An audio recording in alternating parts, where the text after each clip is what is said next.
तो hello everyone, welcome back to the new video. और जैसा कि आपने थंबनेल में देखा भी होगा, ये वीडियो क्लास 12th के लिए है। और क्लास 12th के इकोनॉमिक्स इंडियन इकॉनमी में एक चैप्टर है ह्यूमन कैपिटल फॉर्मेशन, और इस पूरे चैप्टर का ये वन शॉट होने वाला है। ठीक है, इस पूरे वीडियो को हम सिंगल वीडियो में, इस पूरे चैप्टर को हम बेसिकली सिंगल वीडियो में कवर करने वाले हैं, कंप्लीट करने वाले हैं। आइए ज़्यादा बातें ना करते हुए फटाफट से चैप्टर को शुरू करते हैं। एंड एज यूजुअल आपको सबसे पहले इस चैप्टर की समरी देखनी है। तो समरी में क्या लिखा हुआ है सबसे पहले वो पढ़ते हैं। Summary of the chapter human capital formation, इसमें मीनिंग एंड सोर्सेज। दूसरा human capital and economic growth. तीसरा टॉपिक है इम्पॉर्टेंस या role of human capital formation. चौथा टॉपिक है problems of human capital formation. Fifth one is human capital and human development, then HCF in India, and finally education in India, educational achievements, future prospects. तो ये सारे topics होने वाले हैं जो हमें इस चैप्टर में डील करने हैं। फटाफट से हमने देख लिए टॉपिक्स, और अब हम शुरू करते हैं ह्यूमन कैपिटल। ठीक है, तो इससे पहले कि हम शुरुआत करें चैप्टर की, मैं आपको कुछ बेसिक आइडिया दे देता हूँ। तो बेसिक आइडिया ये है कि जो चैप्टर है उस चैप्टर का नाम है ह्यूमन कैपिटल फॉर्मेशन। ठीक है, अब सुनिए ध्यान से। ऐसा है सॉरी, कोई भी पर्सन या कोई भी बेबी है ना, न्यू बॉर्न बेबी, कोई भी न्यू बॉर्न बेबी, ठीक है, इनका जब जन्म होता है तो ये अपने जन्म के बाद काफ़ी सालों तक अपने ऊपर बहुत सारे वर्क करते हैं, काम करते हैं, और फिर ये बन जाते हैं ह्यूमन कैपिटल। ठीक है, अब ह्यूमन कैपिटल क्या होता है सुनिए। तो सर, कोई भी पर्सन जिसका या कोई भी बेबी जिसका बर्थ हुआ है, अगर आप इन्हें एक्सपोज कर दो, अगर आप इन्हें एक्सपोज कर दो सर्टेन एस्पेक्ट्स में, लाइक आप इन्हें स्किल दो, आप इन्हें एजुकेशन दो, ठीक है, आप इन्हें स्किल दो, एजुकेशन दो, बेटर हेल्थ फैसिलिटी दो, इन्वेस्टमेंट करो इनके ऊपर, है ना, इन्वेस्टमेंट करो, तो ये लोग क्या बन जाएंगे? ये बन जाएंगे ह्यूमन कैपिटल। ह्यूमन कैपिटल का एग्जाम्पल क्या हो सकता है? ह्यूमन कैपिटल का एग्जाम्पल हो सकता है सर, एक डॉक्टर ह्यूमन कैपिटल है, ठीक है, एक इंजीनियर ह्यूमन कैपिटल है ना, एक चार्टर्ड अकाउंटेंट ह्यूमन कैपिटल है, ठीक है, एक ब्यूरोक्रेट है ना, एक IPS ऑफिसर या एक पुलिस ऑफिसर, ये सब क्या है सर? ये सब ह्यूमन कैपिटल के एग्जाम्पल्स हैं। तो ह्यूमन कैपिटल मोटे मोटे तौर पे क्या है?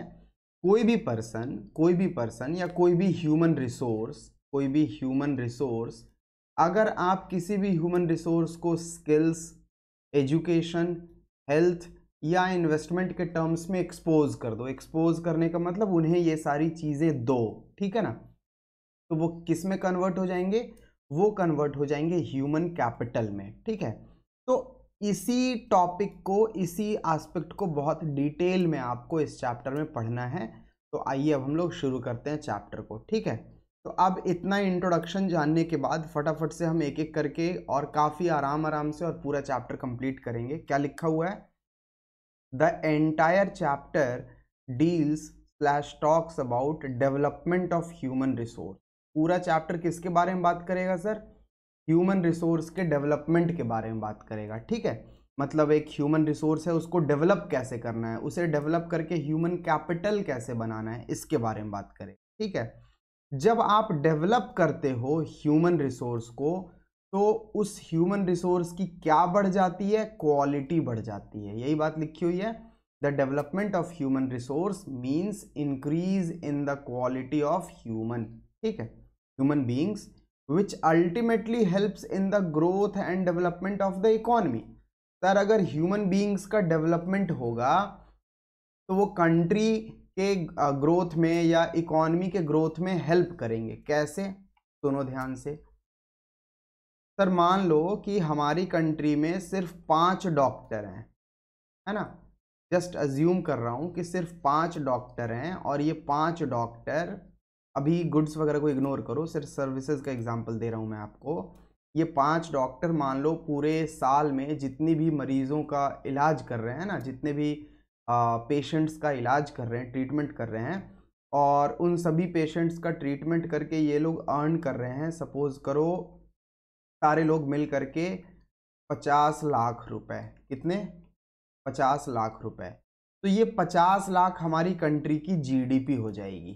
ठीक, अभी मैं मान के चल रहा हूँ, गुड्स की बात हम नहीं कर रहे हैं, उसे इग्नोर कर रहे हैं। ठीक है, हालांकि गुड्स भी होता है जीडीपी का पार्ट, बट देन फिलहाल के लिए हम सर्विसेज को कंसिडर कर रहे हैं। ठीक है, अब सर अगर आपकी कंट्री में जो डॉक्टर्स हैं उनकी संख्या बढ़ जाए, है ना, अब मान लो आपकी कंट्री में 10 डॉक्टर हैं। ठीक, तो जब कंट्री में 10 डॉक्टर होंगे तो ये सारे लोग मिल करके, जस्ट एक रफली मैथमेटिक्स लगा रहा हूँ, यूनिटरी मेथड लगा रहा हूँ, तो ये सारे मिल करके 1 करोड़, है ना, 1 CR का प्रोडक्शन करेंगे गुड्स सर्विसेज का, है ना, तो ये हमारी जीडीपी हो जाएगी। तो जब किसी भी कंट्री में ह्यूमन कैपिटल का फॉर्मेशन होता है, मतलब ह्यूमन कैपिटल बढ़ता है, ठीक है ना, तो जब आपकी कंट्री में ह्यूमन कैपिटल बढ़ेगा तो सर आपकी कंट्री की जो जीडीपी है वो बढ़ेगी। जब जीडीपी बढ़ेगी, कंट्री की जीडीपी बढ़ेगी, तो आप क्या बोलोगे? कंट्री में क्या आया है? इकोनॉमिक ग्रोथ हुआ है। क्या हुआ है कंट्री में? इकोनॉमिक ग्रोथ हुआ है। तो सर ह्यूमन कैपिटल फॉर्मेशन जो है वो कंट्री के ग्रोथ में पार्टिसिपेट करता है या हेल्प करता है, या कंट्री के डेवलपमेंट में हेल्प करता है, कंट्री या इकोनॉमी कुछ भी बोलो। ठीक है, पहला पॉइंट तो ये था। दूसरा पॉइंट क्या है? फटाफट से देखो। दूसरा पॉइंट कहता है economic development of any country is possible when human capital and physical capital are utilized at optimum level। ये क्या कह रहा है सर? देखो ये 2 बातें कर रहा है। एक कह रहा है ये फिजिकल कैपिटल के बारे में, ठीक है, फिजिकल कैपिटल, और एक ये बात कर रहा है ह्यूमन कैपिटल के बारे में, है ना।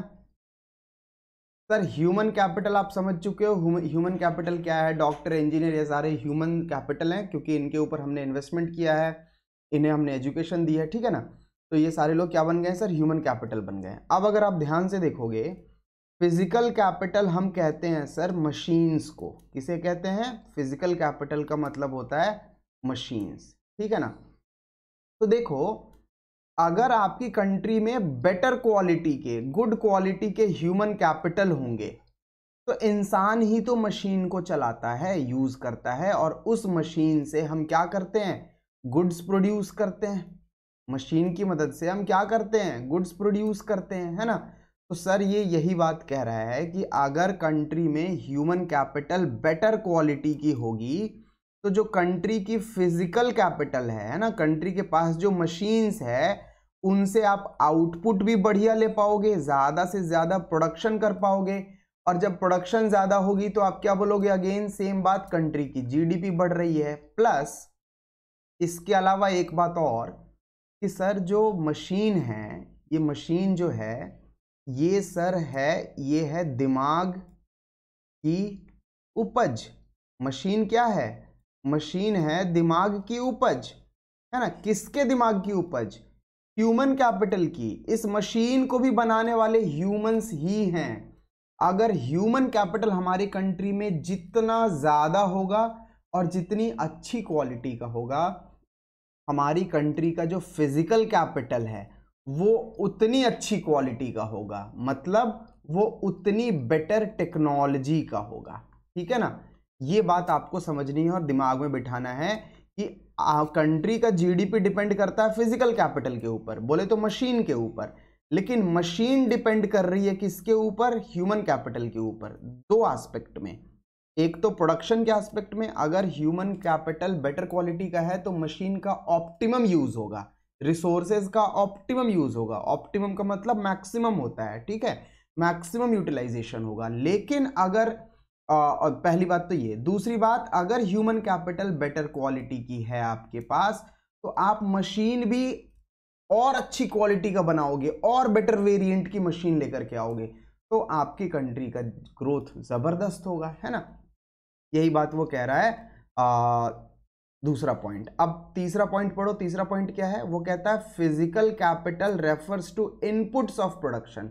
फिजिकल कैपिटल का मतलब क्या है? फिजिकल कैपिटल का मतलब इनपुट्स ऑफ प्रोडक्शन है, like plant and machinery, factory, building, ये सारे क्या है? इनपुट्स ऑफ प्रोडक्शन है। मतलब ये सारी चीजें आप जब लगाओगे, यूटिलाइज करोगे इनका, जब भी जाके तो कंट्री में प्रोडक्शन होगा। तो फिजिकल कैपिटल आप मोटे मोटे तौर पे दिमाग में रखना, फिजिकल कैपिटल का मतलब मशीन होता है, ठीक है ना। हम प्लांट एंड मशीनरी की बात करेंगे फिजिकल कैपिटल में, ठीक है। अब सुनो, ह्यूमन कैपिटल का मतलब क्या है? लिखा हुआ है human capital refers to skills. Human capital का मतलब क्या है? स्किल से हम स्किल के टर्म्स में हम बात कर रहे हैं, जो कि किसी पर्सन ने एक्वायर की हुई है ना, वो पर्सन ह्यूमन कैपिटल कहलाएगा। और वो स्किल कैसे एक्वायर की है उसने? एजुकेशन की मदद से, ट्रेनिंग की मदद से, एक्सपीरियंस की मदद से, ठीक है ना। इन सारी चीज़ों की मदद से, इन सारी चीज़ों की हेल्प से किसी भी पर्सन ने क्या एक्वायर किया सर? ह्यूमन स्किल एक्वायर किया। तो उस ह्यूमन को हम क्या बोलेंगे? ह्यूमन कैपिटल बोलेंगे, ठीक है। वो नॉर्मल ह्यूमन बीइंग नहीं है, वो अब ह्यूमन कैपिटल कहलाएगा, ठीक है। सर अगर कंट्री में ह्यूमन कैपिटल का ग्रोथ होता है, अच्छे ह्यूमन कैपिटल होंगे, तो इससे सोसाइटी का बेनिफिट है। कैसे? अगर कंट्री में ह्यूमन कैपिटल बेटर होंगे तो वो लोग ज़्यादा अर्न करेंगे, ज़्यादा अर्न करेंगे तो गवर्नमेंट को ज़्यादा टैक्स पे करेंगे, गवर्नमेंट को ज़्यादा टैक्स पे करेंगे तो गवर्नमेंट के पास रेवेन्यू ज़्यादा आएगी, गवर्नमेंट के पास रेवेन्यू ज़्यादा आएगी तो गवर्नमेंट सोसाइटी का, कंट्री का, इकोनॉमी का और ज़्यादा या और बेटर तरीके से डेवलपमेंट कर पाएगी। तो सोसाइटी का लार्जली सोसाइटी का बेनिफिट हो रहा है, ठीक है ना। एक बात तो ये है। तो ह्यूमन कैपिटल सोसाइटी को का बेनिफिट करता है, लेकिन जो फिजिकल कैपिटल है, फिजिकल कैपिटल बोले तो मशीन, ठीक है ना। अगर आपके पास मशीन है तो उससे आपका प्राइवेट बेनिफिट होगा। मतलब मान लो मेरे पास एक मशीन है, मेरी एक फैक्ट्री है, उससे मैं ग्रो करके सोसाइटी को बेच रहा हूँ, ठीक है ना। बट देन उस मशीन से मेरा बेनिफिट हो रहा है। लेकिन अगर कोई डॉक्टर है तो उससे सोसाइटी का बेनिफिट हो रहा है, अगर कोई लॉयर है तो उससे सोसाइटी का बेनिफिट हो रहा है, अगर कोई टीचर है तो उससे सोसाइटी का बेनिफिट हो रहा है, ठीक है। तो ये चीज़ है सर, इस चीज़ को आपको समझना है, ठीक है।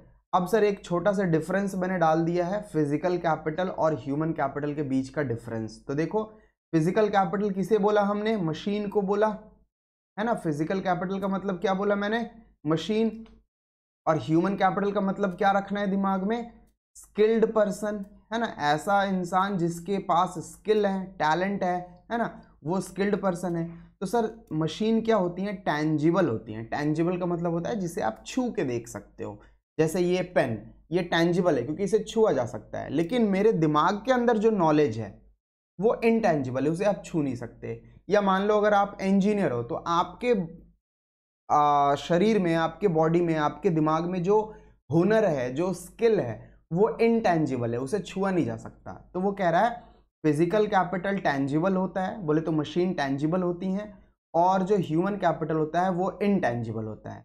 और जो फिजिकल कैपिटल है उसे सेल किया जा सकता है मार्केट में, लेकिन ह्यूमन कैपिटल को सेल नहीं किया जा सकता मार्केट में, बल्कि ह्यूमन जो कि स्किल्ड पर्सन है, जो ह्यूमन कैपिटल जो जिसे कि हम स्किल्ड पर्सन बोल रहे हैं सर, वो कुछ काम करेगा, है ना। जैसे डॉक्टर खुद को नहीं बेचता, डॉक्टर खुद की सर्विसेज को बेचता है। लॉयर खुद को नहीं बेचता, लॉयर खुद की सर्विसेज को बेचता है। टीचर खुद को नहीं बेचता, टीचर खुद की सर्विसेज को बेचता है। तो वही वो कह रहा है कि human capital is intangible and he or she cannot be sold in the market, rather the services of human capital can be sold in the market। पहला पॉइंट आई होप आप लोगों को क्लियर हो गया होगा।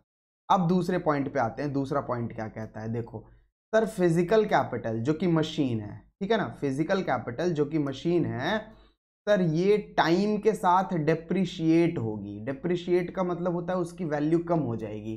आज आपके पास 5 लाख रुपए की मशीन है, 2 साल बाद वो मशीन पुरानी हो जाएगी, उसकी वैल्यू कम हो जाएगी, बेचोगे तो 5 लाख नहीं मिलेंगे।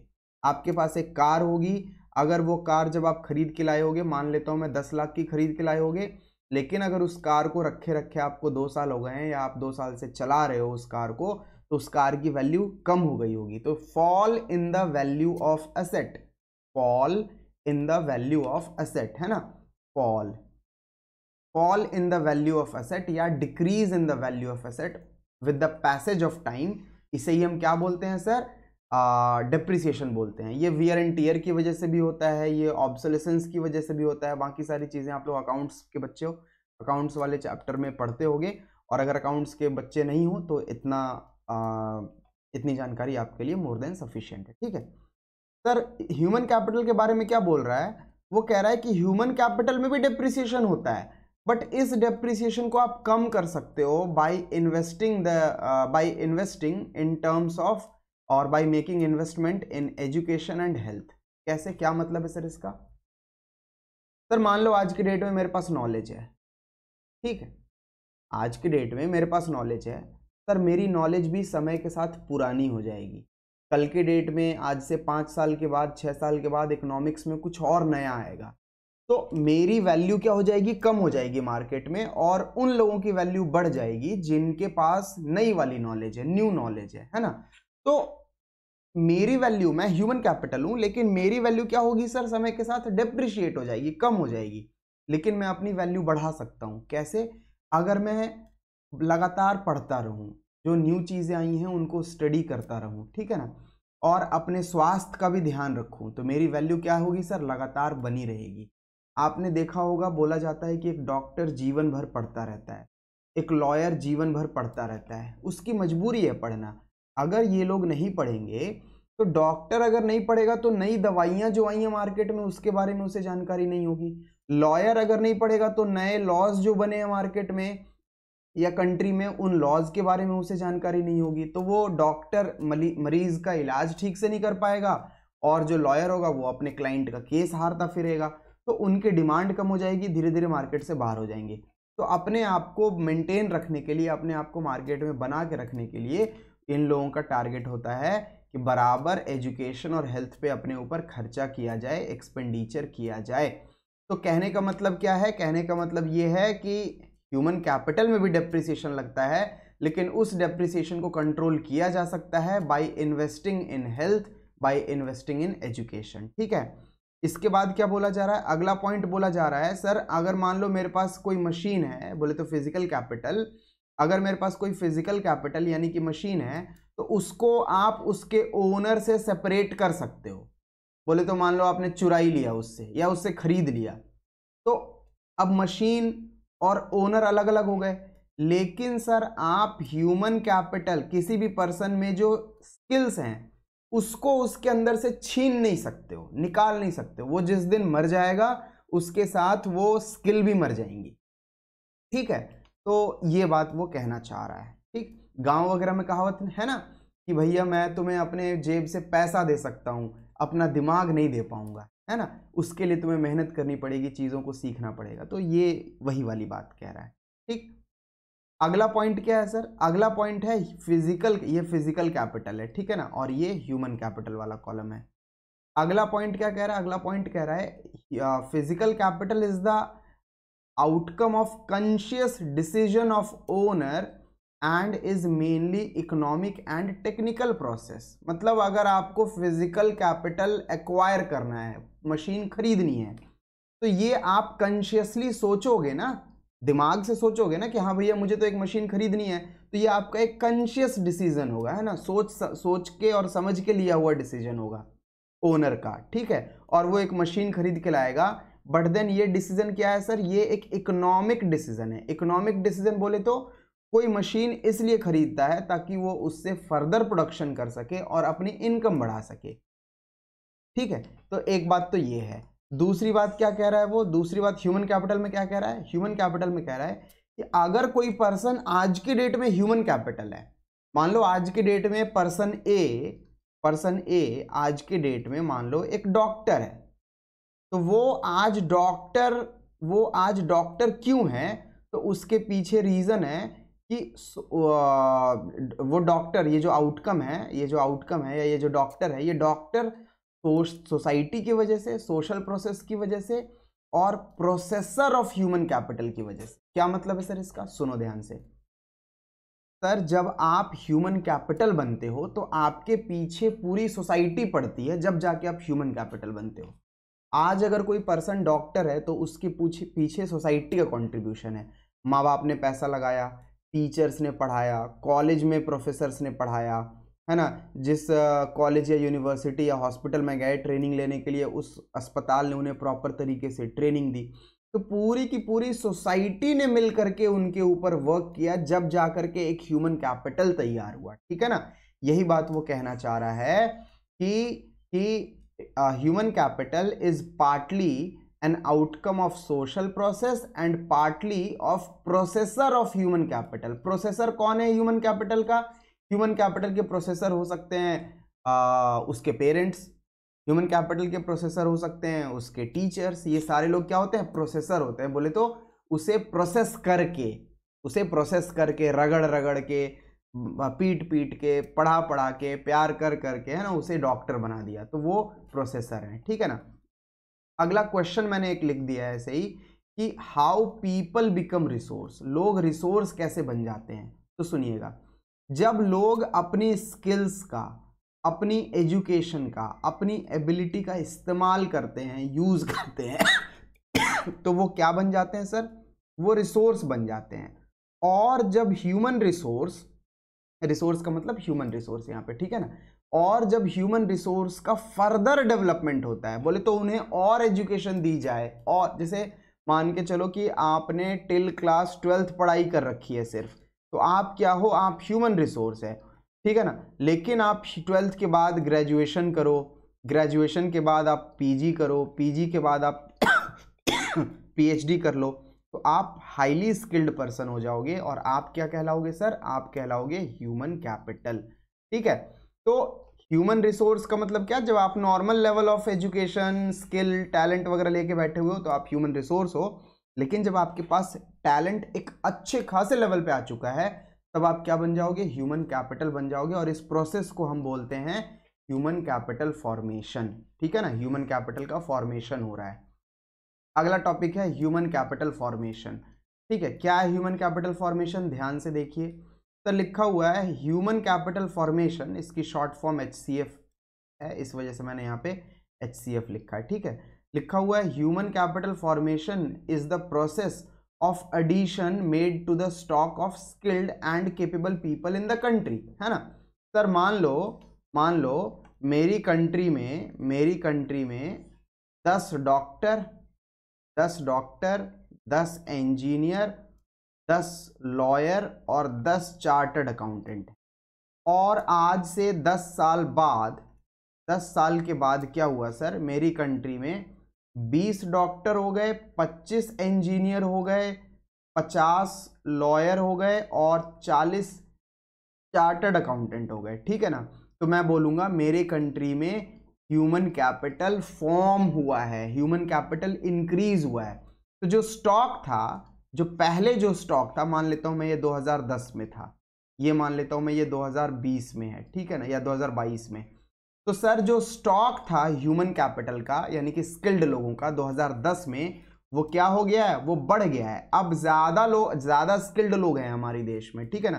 तो मैं बोलूंगा मेरी कंट्री में ह्यूमन कैपिटल का फॉर्मेशन हुआ है। ठीक है, यही बात वो कह रहा है, पढ़ लो इसे। Human capital formation refers to the process of addition made to the stock of skilled and capable people in the country over a period of time. ठीक है ना। और इस प्रोसेस में आप क्या करोगे सर? आप उन्हें स्किल दोगे, एजुकेशन दोगे, एक्सपीरियंस दोगे, जब भी जाकर के तो वो ह्यूमन कैपिटल बनेंगे। है ना, ये सारी बात यहाँ पे लिखी हुई है। अब हम बात करते हैं सोर्सेज ऑफ ह्यूमन कैपिटल। मतलब आप ह्यूमन कैपिटल किन किन सोर्सेज के थ्रू बन सकते हो, या आप यूं समझ लो आप कैसे ह्यूमन कैपिटल बनते हो, या आप यूं समझ लो कौन कौन सी चीजें हैं जो आपको ह्यूमन कैपिटल बनाती हैं। तो मैंने बताया आपको एजुकेशन लेना पड़ेगा, आपको, आपके पास हेल्थ होनी चाहिए, आपके ऊपर इन्वेस्टमेंट होना चाहिए। है ना। तो देखो पहला पॉइंट क्या लिखा हुआ है? पहला पॉइंट लिखा हुआ है एक्सपेंडिचर ऑन एजुकेशन। अगर आप किसी पर्सन के ऊपर,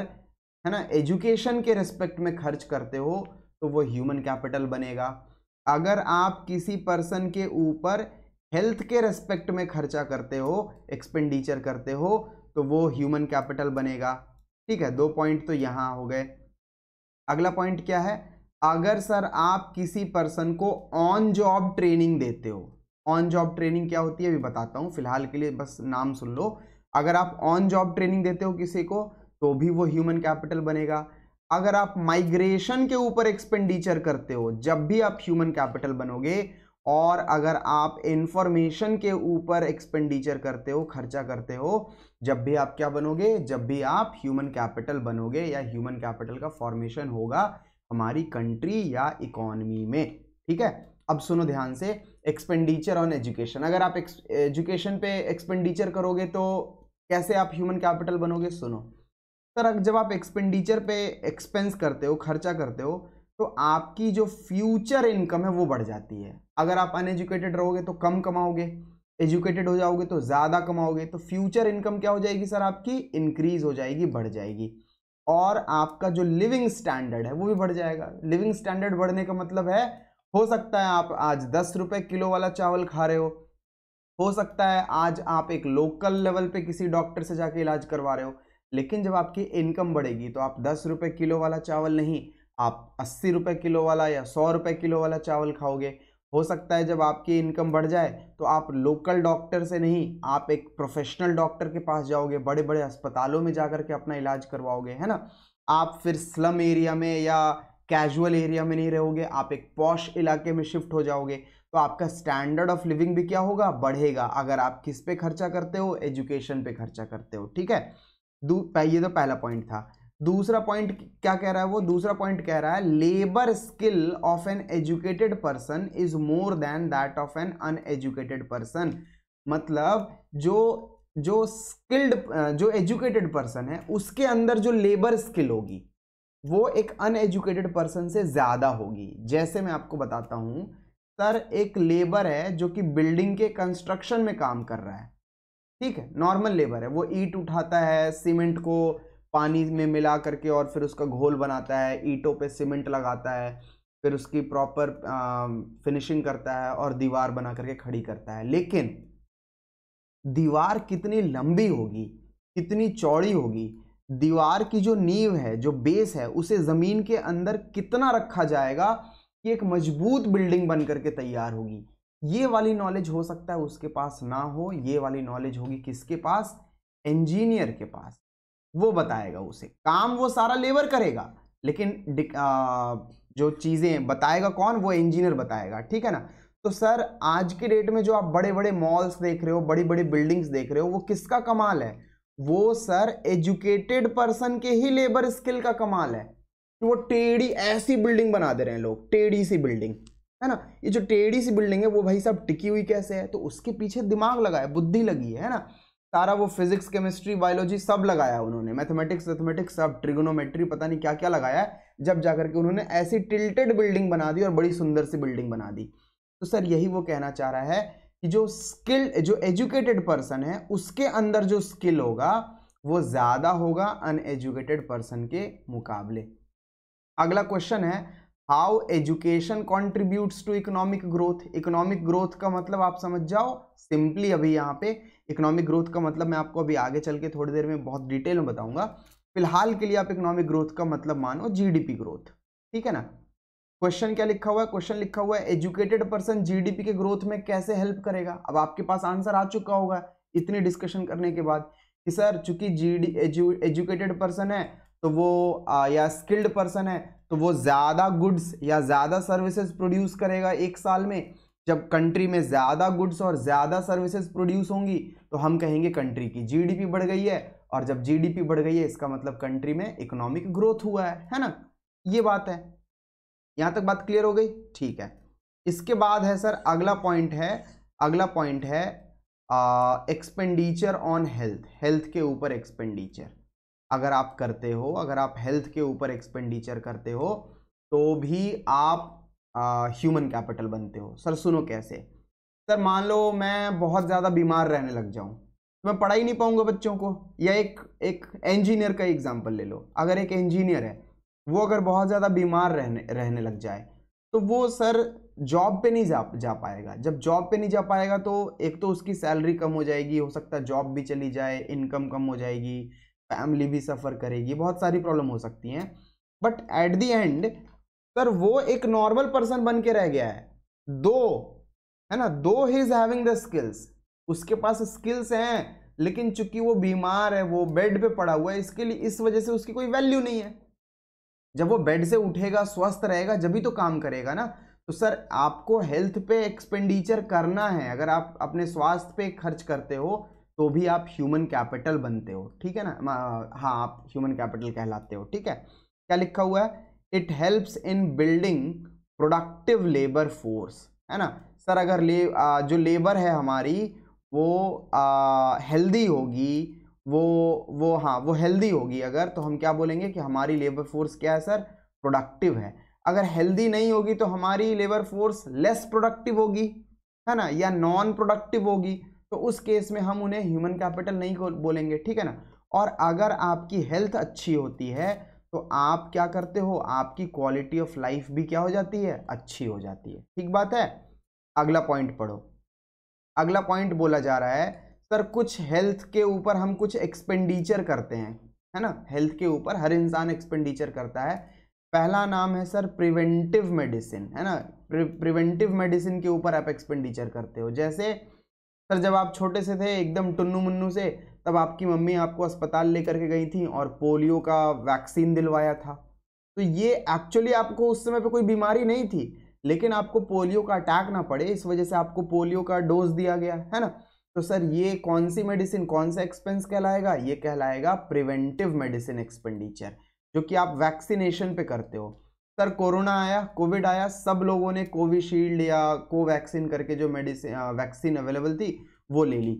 तो जिसको कोविड नहीं था उसने भी लिया। क्यों लिया, क्योंकि वो क्या चाहता है, वो प्रिवेंट होना चाहता है ना। बोलते हैं ना prevention is better than cure, मतलब बीमार हो जाओ उसके बाद इलाज करवाओ, उससे बढ़िया है कि पहले से ही ख्याल रखो कि तुम बीमार ही ना पड़ो।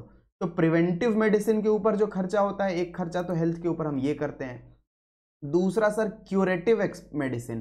क्यूरेटिव मेडिसिन का मतलब ये है कि हम खर्चा करते हैं जब हम बीमार हो जाते हैं। मान लो आपको मलेरिया हो गया, जॉन्डिस हो गया, टाइफाइड हो गया, तब आप डॉक्टर की फीस देते हो, तब आप मलेरिया, जॉन्डिस, टाइफाइड की दवाइयाँ खरीदते हो। तो ये जो एक्सपेंडिचर है मेडिसिन के ऊपर वो क्यूरेटिव मेडिसिन एक्सपेंडिचर है, ठीक है। ये ड्यूरिंग इलनेस होती है। सोशल मेडिसिन, सोशल मेडिसिन क्या है सर, सर जब आप हेल्थ के बारे में लोगों को जागरूक करते हो, है ना। सरकार क्या करती है, सरकार स्वास्थ्य के बारे में लोगों को जागरूक करती है। केजरीवाल गवर्नमेंट ने चलाया था मलेरिया को लेकर के, डेंगू को लेकर के कैंपेन, 10 बजे 10 मिनट 10 तारीख को, पता नहीं ऐसे करके कुछ चलाया था, है ना। मतलब उन्होंने बोला था कि आप 10 मिनट तक अपने घर में जहां भी जमा हुआ पानी है ना, कूलर में हो सकता है वो आपके घर के में अगर आपने कहीं गमले वगैरह लगा रखे हैं, है ना, तो वहां हो सकता है, तो उनकी सफाई कर लो आप 10 मिनट लग के। ऐसा कोई कैंपेन चलाया था। तो ये क्या है सर, ये सोशल मेडिसिन ही तो दे रहे हैं, और उसमें सरकार के पास से, सरकार की जेब से खर्चा भी हो रहा है ना। उसके लिए सरकार एडवर्टीजमेंट कर रही है, कैंपेन चला रही है, लोग लगे पड़े हैं, लोग आ रहे हैं घरों में, समझा रहे लोगों को, तो उनको सैलरी मिल रही होगी ना। तो वो भी तो एक प्रकार का एक्सपेंडिचर है। बट वो कौन से मेडिसिन पे खर्चा हो रहा है, वो सर सोशल मेडिसिन के ऊपर खर्चा हो रहा है। बोले तो हेल्थ की लिटरेसी, हेल्थ के बारे में जागरूकता फैलाई जा रही है, ठीक है। तो अभी तक तो आपने एक्सपेंडिचर ऑन एजुकेशन और एक्सपेंडिचर ऑन हेल्थ समझा है। इन दोनों पे खर्चा करोगे, देखो एक्सपेंडिचर हो गया हमारा, E for expenditure on education, है ना, एजुकेशन हो गया हमारा, हेल्थ हो गया हमारा। अब क्या है सर अगला, ऑन जॉब ट्रेनिंग। सर कई बार आप क्या करते हो कि मान लो आप किसी आईटी कंपनी में ही जॉब करने के लिए गए, दो आपके पास एक्सपीरियंस है किसी आईटी कंपनी में जॉब करने का, लेकिन फिर भी नई वाली कंपनी क्या बोलेगी आपको कि सर हम आपको सैलरी पूरी देंगे, हम आपकी कदर करते हैं, लेकिन सर आप एक काम करो, आप 15 दिन की ना ट्रेनिंग ले लो। जब आपको ऑन जॉब ट्रेनिंग दी जाती है उससे भी आपकी स्किल्स बढ़ती हैं, आपको समझ में आता है अच्छा ऐसे भी होता है, ये तो मुझे मालूम ही नहीं था। तो जब आप नई चीजें सीखते हो तो आपकी स्किल्स और इनहेंस होती हैं। तो ऑन जॉब ट्रेनिंग भी आपको क्या है, और बेटर ह्यूमन कैपिटल बना रहा है, और बेटर ह्यूमन कैपिटल बना रहा है ना। तो ये है ऑन जॉब ट्रेनिंग। इसके ऊपर भी अगर आप ये भी एक वो फैक्टर है जो कि आपको बेटर ह्यूमन कैपिटल बना रहा है। तो ऑन जॉब ट्रेनिंग हो गया, अगला ओ हो गया। इसके बाद है sir expenditure on migration. Migration के ऊपर क्या एक्सपेंडिचर है और ये कैसे आपको ह्यूमन कैपिटल बना रहा है, सुनो सर। मान लो कि मैं यहीं नीचे समझाता हूं ना आपको। यस सर, मान लो आप एक गांव में रहते हो, है ना, विलेज में रहते हो आप, और वहां पे आपकी इनकम है सर, मैं मान ले रहा हूं 1000 रुपया महीना। Sorry, excuse me please.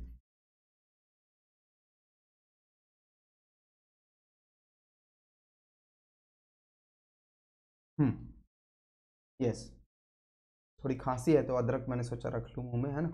एक मिनट पानी भी पी लेता हूँ।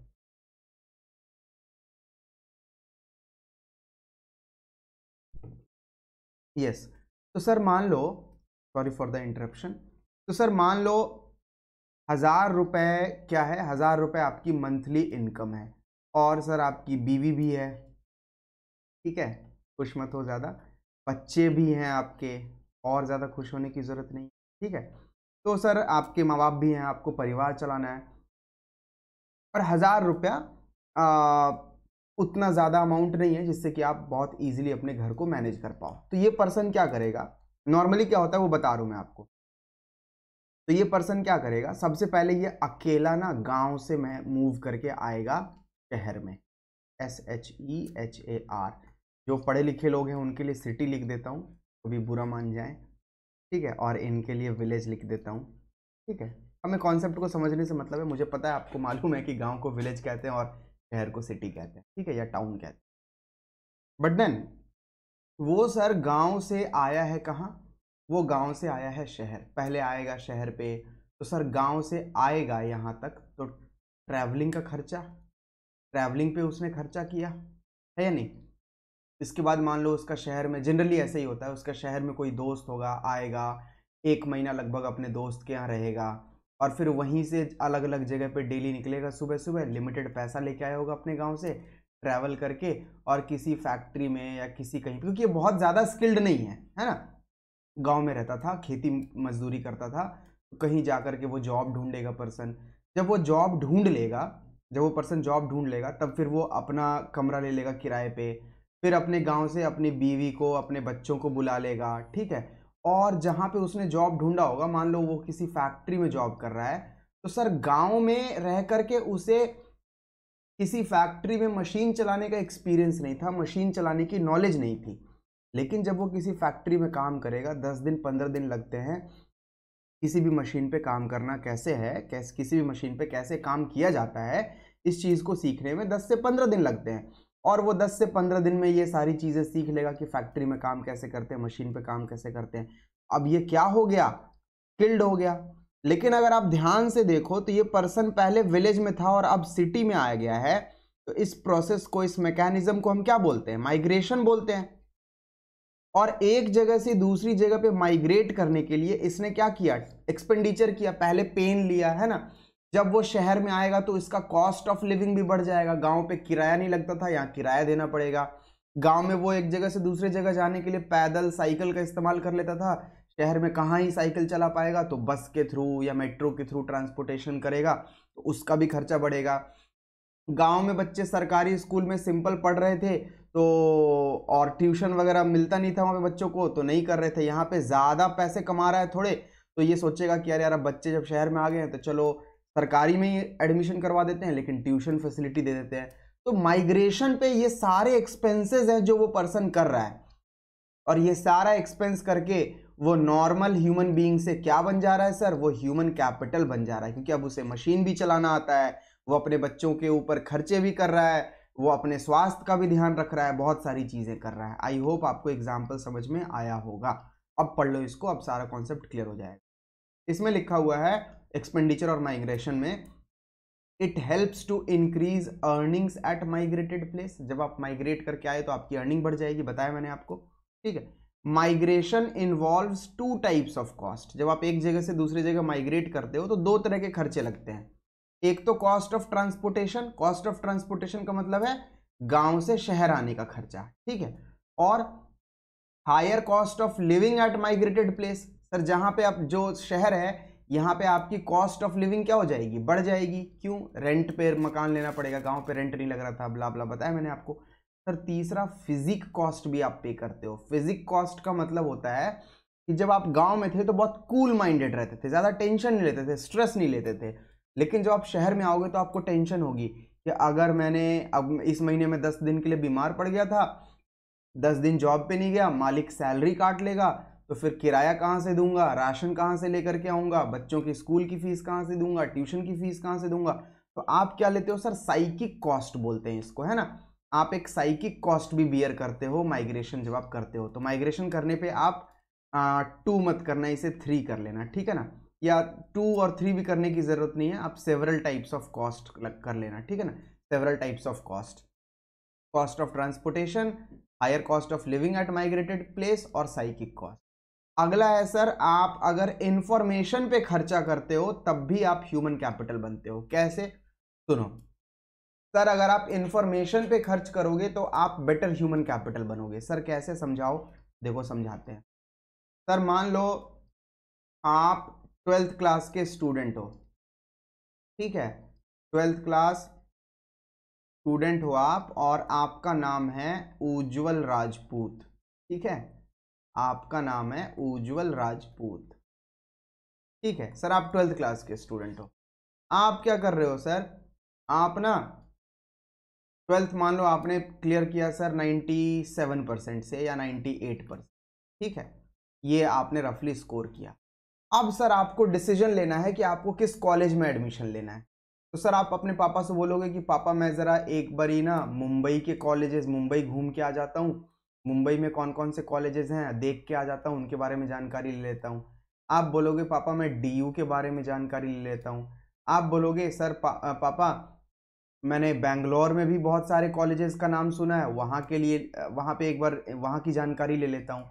तो सर या तो आप फिजिकली मूव करके उस जगह पे जानकारी जुटाओगे, या जानकारी जुटाने के लिए आप हो सकता है किसी जो गाइडेंस सेंटर होते हैं ना, बहुत सारे इंस्टीट्यूट्स होते हैं जो गाइडेंस देते हैं आपको एडमिशन वगैरह में, उनके पास जाओगे। अगेन वो आपसे कुछ फीस चार्ज कर लेंगे, 500-1000 रुपए, तो आपका एक्सपेंडिचर तो हुआ ना।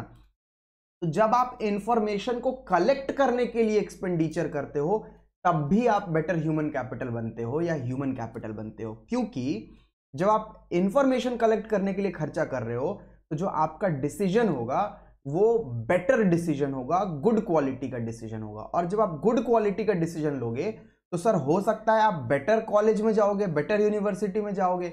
और जब आप बेटर यूनिवर्सिटी या बेटर कॉलेज में जाओगे तो आप सर बेटर कैंडिडेट बन के निकलोगे, स्किल्ड बॉय बन के निकलोगे, और फिर आपकी सैलरी बहुत ज़बरदस्त होगी, आपकी फैमिली की लिविंग कंडीशन सुधर जाएगी, आपके बच्चे अच्छे से पढ़ेंगे, आपकी बीवी अच्छे से रहेगी और खर्चे वर्चे उठा पाओगे आप, ठीक है। चलो सेंटी मत हो जाना, अब आगे बढ़ते हैं। एक्सपेंडिचर ऑन इंफॉर्मेशन, क्या लिखा हुआ है पढ़ो इसे। It helps to make decision in investment in human capital, है ना। जब आप इंफॉर्मेशन लोगे तभी तो आप डिसाइड करोगे ना कि डीयू में इन्वेस्टमेंट करूं या मुंबई यूनिवर्सिटी में इन्वेस्टमेंट करूं, खर्चा तो लगेगा, ठीक है ना। आप इंफॉर्मेशन पे कौन कौन से एक्सपेंडिचर करते हो, सर मान लो किसी को लेबर हायर करने हैं तो वो लेबर मार्केट के रिगार्डिंग इंफॉर्मेशन एक्वायर करेगा। कोई लोग अदर मार्केट, मान लो आप शेयर मार्केट में ही इन्वेस्टमेंट करना चाहते हो तो इन्फॉर्मेशन रहेगी जब तो आप शेयर मार्केट में इन्वेस्टमेंट करोगे ना, तो इन्फॉर्मेशन पहले आप कलेक्ट करते हो।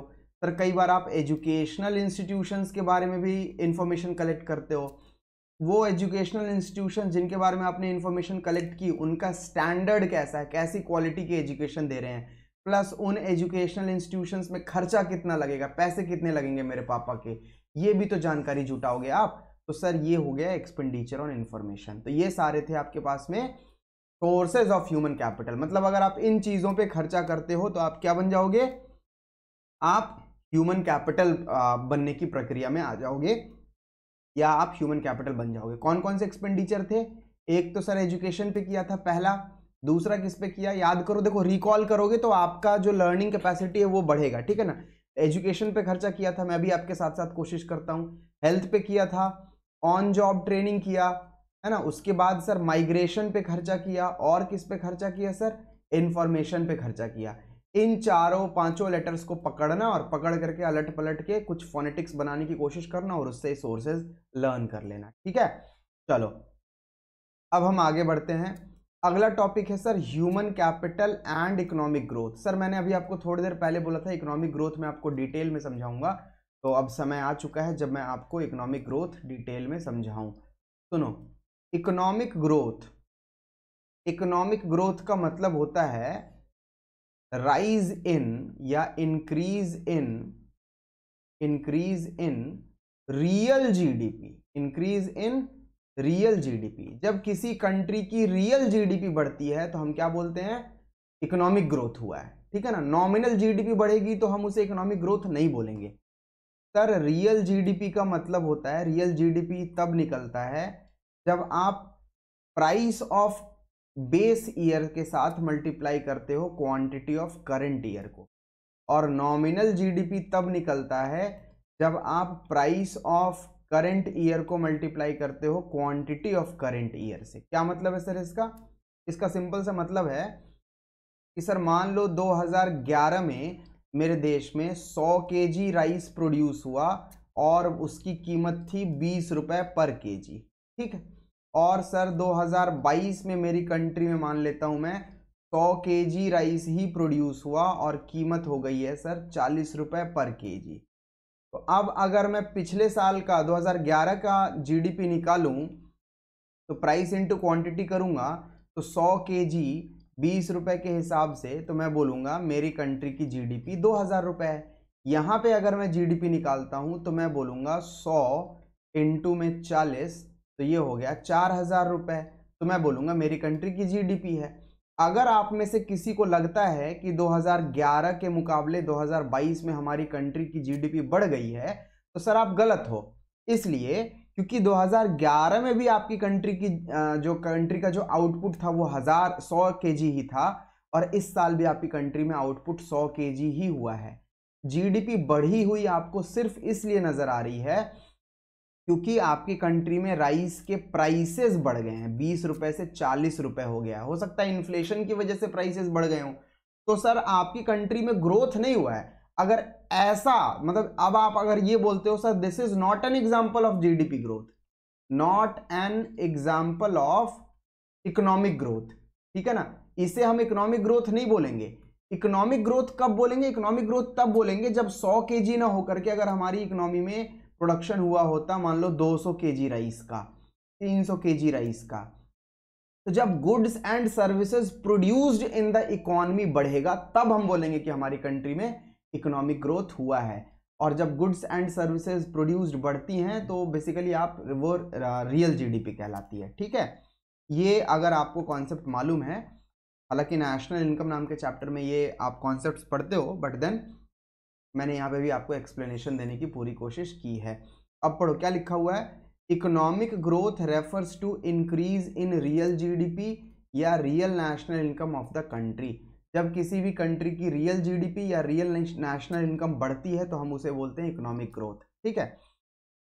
अगला पॉइंट क्या कहता है, अगला पॉइंट कह रहा है कि sir educated and healthy persons, जो एजुकेटेड होंगे और हेल्दी पर्संस होंगे वो कंट्रीब्यूट करते हैं इकोनॉमिक ग्रोथ में। कैसे, आपको बहुत बार बता चुका हूं मैं पहले, आपको मालूम है एजुकेटेड होगे तो ज़्यादा सर्विसेज ज़्यादा प्रोडक्शन कर पाओगे तो कंट्री की इकोनॉमिक ग्रोथ, कंट्री का इकोनॉमिक ग्रोथ होगा, ठीक है। अब सुनो सर, अगर ह्यूमन कैपिटल फॉर्मेशन हो रहा है आपकी कंट्री में, मतलब आपकी कंट्री में स्किल्ड पर्सन्स आ रहे हैं या स्किल्ड पर्सन्स जनरेट कर रहे हो आप एजुकेशन के थ्रू, इनको एजुकेशन दे करके सब कुछ दे करके, तो वो लोग क्या करेंगे, इन्वेंशन करेंगे, इनोवेशन करेंगे, टेक्नोलॉजी को इंप्रूव करेंगे। तो human capital formation invention, innovation और टेक्नोलॉजी के इंप्रूवमेंट में भी हेल्प करता है, ठीक है।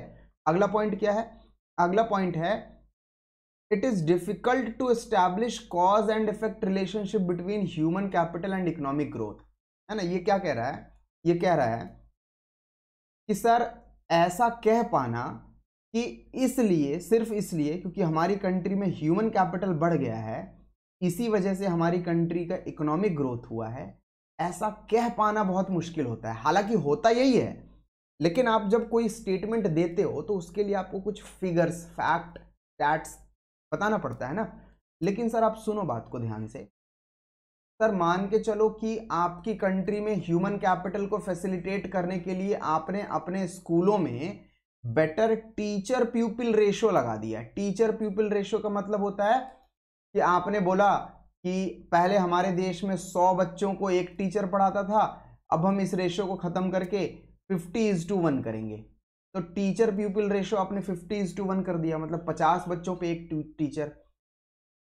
बट क्या ये इंश्योर कर देगा कि ये 50 के 50 बच्चे बहुत अच्छे से पढ़ लेंगे? हो सकता है टीचर प्यूपिल रेशो खराब हो जब भी बच्चे अच्छे से पढ़ रहे हों, और ऐसा भी हो सकता है कि कम या लो टीचर प्यूपिल रेशो में भी बच्चे अच्छे से ना पढ़ रहे हो, है ना। तो इस टीचर प्यूपिल रेशो अच्छा है, इस वजह से हम ये नहीं कह सकते कि हमारी कंट्री में बेटर ह्यूमन कैपिटल अब बनेगा, है ना।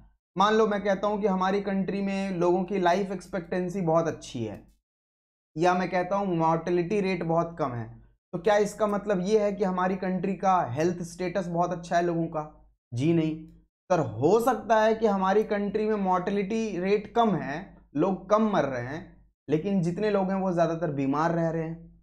हो सकता है ना।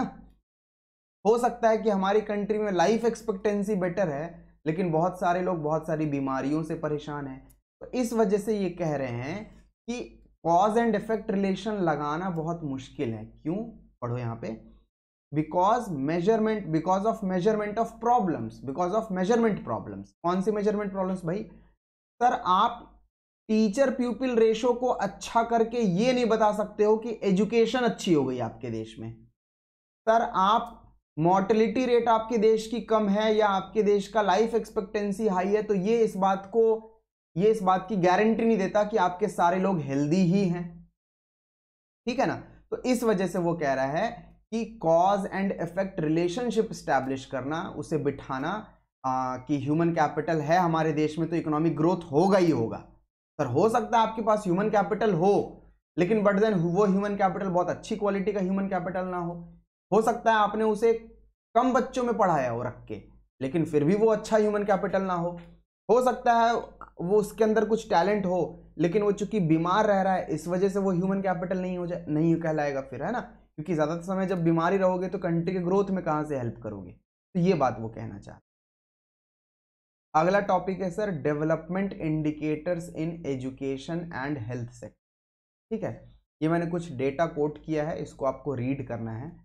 देखो, real per capita income, per capita income का मतलब होता है पर पर्सन इनकम, प्रति व्यक्ति आय, पर पर्सन इनकम, ठीक है ना। और ये भी किस टर्म में? रियल के टर्म्स में। रियल का मतलब आपको बता दिया मैंने, आउटपुट के टर्म्स में बात किया जा रहा है, ठीक है सर। 1951 में ये था 7651, मतलब 7651 रुपए हमारे देश का एक पर्सन या पर कैपिटा इनकम थी हमारी कंट्री। वो 81 में बढ़ के 12,174 हो गया, 91 में 91 में 15,748 हो गया, 2001 में 23,095 हो गया, और 2014-15 में 72,900 हो गया, 72,900 हो। अगर आप आगे देखोगे, क्रूड को आप इग्नोर करो, वैसे डेथ रेट के ऊपर आप फोकस करो, ठीक है ना। डेथ रेट हमारी कंट्री में 1951 था, फिर 1981 था, फिर क्या था, फिर था 91 2001, है ना, फिर था 1991 में, फिर है 2001 में, फिर है 2014-15 में। अब ये फैक्ट्स को देखना है एक बार।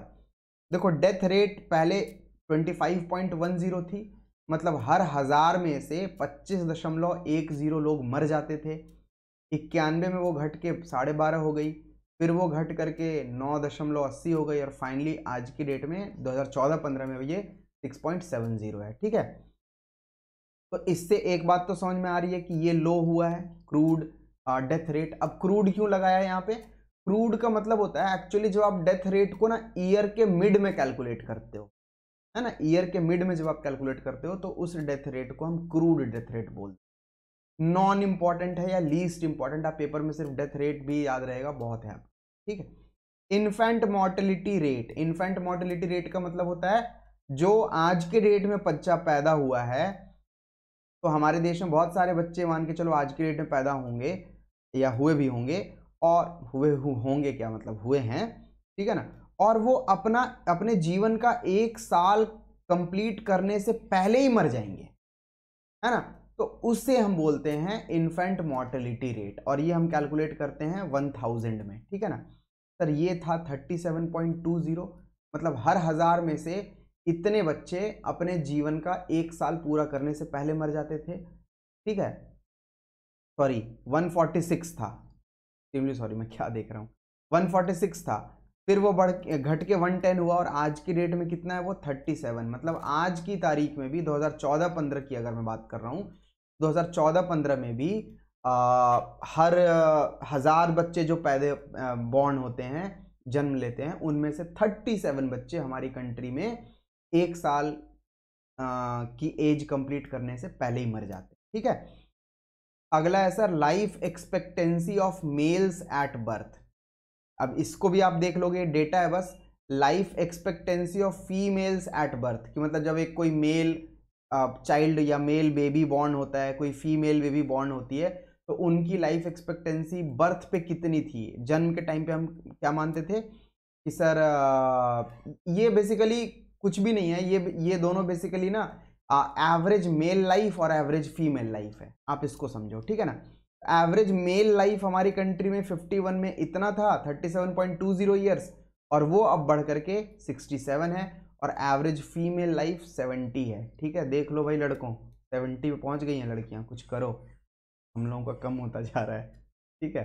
चलो लिटरेसी रेट की बात करूं परसेंटेज में, तो लिटरेट का मतलब लिटरेट पर्सन किसे कहते हैं, जिसे नॉर्मल पढ़ना लिखना आता है बस, ठीक है ना। लिटरेट और एजुकेट में फर्क होता है, जो सिर्फ पढ़ लिख सकता है वो लिटरेट है, लेकिन एजुकेटेड का मतलब आपको सब्जेक्ट की भी नॉलेज है, आप उससे रिलेटेड काम कर सकते हो, ठीक है ना। तो पहले 16.67% लिटरेट थी हमारी, और आज की डेट में 2014-15 में की अगर बात करूं तो 76% पॉपुलेशन लिटरेट है। इन चीज़ों को ना आप डेटा से 2-3 बार देखते रहोगे, दिन में 1-2 बार कभी देखोगे, हर 2-3 दिन पे देखोगे, तो आपको याद हो जाएंगे सर, रट जाएंगे, ठीक है ना। और सारे डेटा नहीं रटने हैं आपको, कौन कौन सा डेटा रटना है, रटना भी होगा ना, अगर याद भी करने का मन करे, और याद करना भी है वैसे आपको, तो सर एक तो 51 का लर्न करना, और एक सीधा 2014-15 का लर्न करना, बीच के सारे इग्नोर कर देना, ठीक है सर। लेकिन आप देखो ध्यान से कि जीडीपी, बाकी चीजें तो बहुत ही अच्छी हुई हैं हमारी कंट्री की, है ना, क्रूड डेथ रेट और ये सारा काफी कम हुआ है, बाकी चीजों में काफी अच्छा किया, लेकिन पर कैपिटा इनकम हमारी कंट्री का बहुत स्लोली ग्रो हुआ है ना। यही बात वो आगे लिखेंगे भी कंक्लूजन में। देखो कंक्लूजन में क्या बोल रहे हैं वो, कंक्लूजन में वो कह रहे हैं कि जो ह्यूमन कैपिटल का ग्रोथ है इन इंडिया इज फास्टर, है ना। ह्यूमन कैपिटल का ग्रोथ फास्टर है, क्यों फास्टर है भाई, ह्यूमन कैपिटल कब ग्रो होता है, जब हेल्थ अच्छी दोगे, एजुकेशन अच्छी दोगे। तो देखो ना लाइफ एक्सपेक्टेंसी बढ़ गई है हमारी, डेटा में देखा ना हमने, लाइफ एक्सपेक्टेंसी बढ़ गई है, इन्फेंट मॉर्टेलिटी रेट कम हो गया है, डेथ रेट कम हो गया है, life expectancy of male and female बढ़ गई है, लिटरेसी रेट भी बढ़ी है, एजुकेशन भी बढ़ा है हमारी कंट्री का। तो वही वो कह रहे हैं कि ह्यूमन कैपिटल का ग्रोथ तो इंडिया में फास्टली हो रहा है, लेकिन सर इंडिया की पर कैपिटा रियल इनकम उस रेट से नहीं ग्रो हो रही है, मतलब उसमें थोड़ा सा स्लो ग्रोथ हो रहा है ना। ग्रोथ तो हो रहा है लेकिन वो स्लो है। रीजन है सर पॉपुलेशन, आबादी इतनी ज्यादा बढ़ जाती है, ठीक है ना। चलो सर एक बैंक है, उस बैंक का नाम है ड्यूशे बैंक, ठीक है ना। Don't worry if you don't know the correct pronunciation of this bank, you are in my team, ठीक है ना। मुझे भी करेक्ट प्रोनाउंसिएशन नहीं आता, ड्यूशे बैंक है तो मैं ड्यूशे बैंक बोल रहा हूं इसको, ठीक है ना। तो सर ड्यूशे बैंक एक जर्मन बैंक है, इस बैंक ने अपनी एक रिपोर्ट रिलीज की थी, उस रिपोर्ट का नाम है ग्लोबल ग्रोथ सेंटर्स। इस रिपोर्ट में इसने ये कहा था कि 2020 तक, है ना, 2020 तक इंडिया जो है one of the major growth centre बन जाएगा, मतलब एक अच्छी इकोनॉमी बन जाएगा। कुल मिला के बात ये है।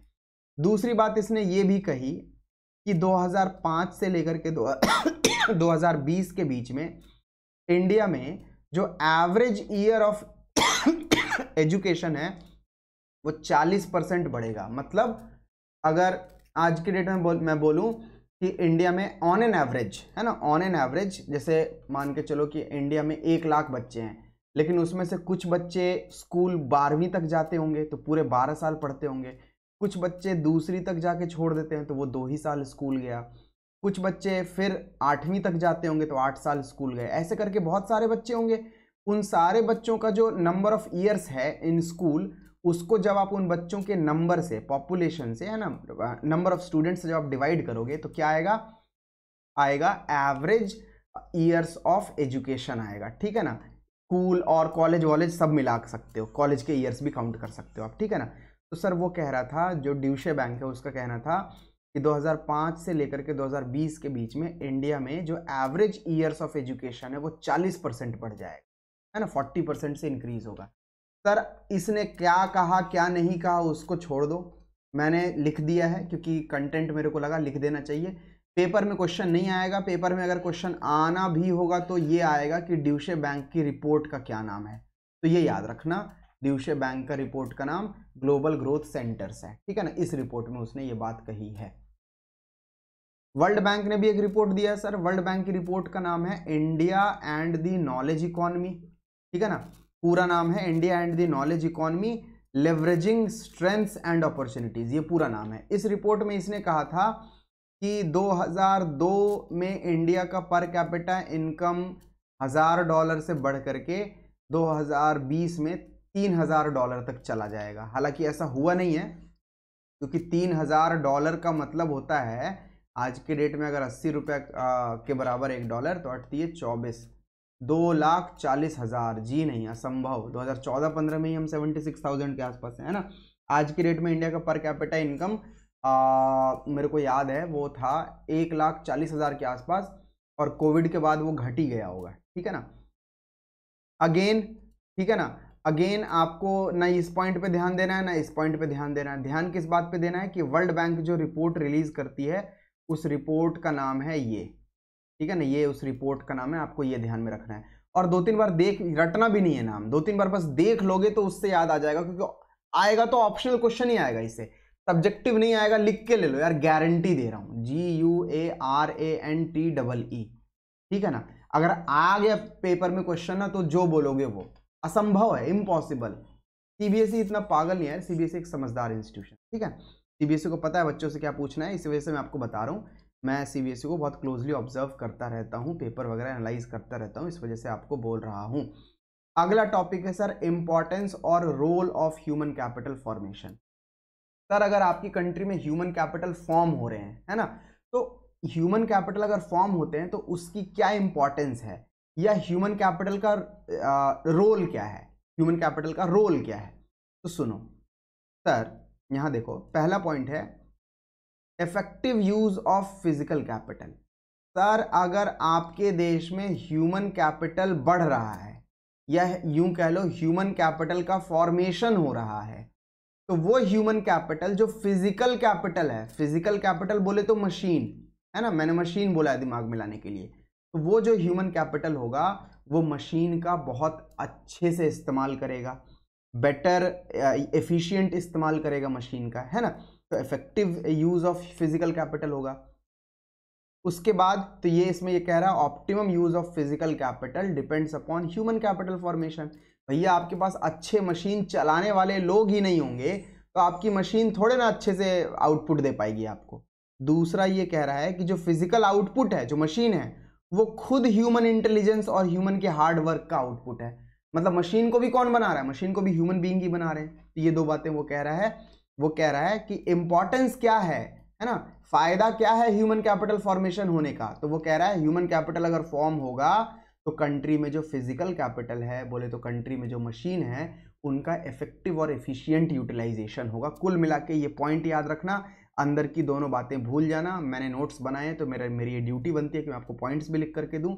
मैंने लिख के दिया है, इसको रट लेना जो मैंने बॉक्स में बंद कर रखा है। ये याद है, अंदर कंटेंट खुद से लिखो, ठीक है ना, सब चीज नहीं रटते। अब अगेन क्या रटना है, ये रटना है। अगला पॉइंट क्या है, अगला पॉइंट है higher productivity and production. Productivity का मतलब क्या होता है, प्रोडक्टिविटी का मतलब होता है पर पर्सन प्रोडक्शन।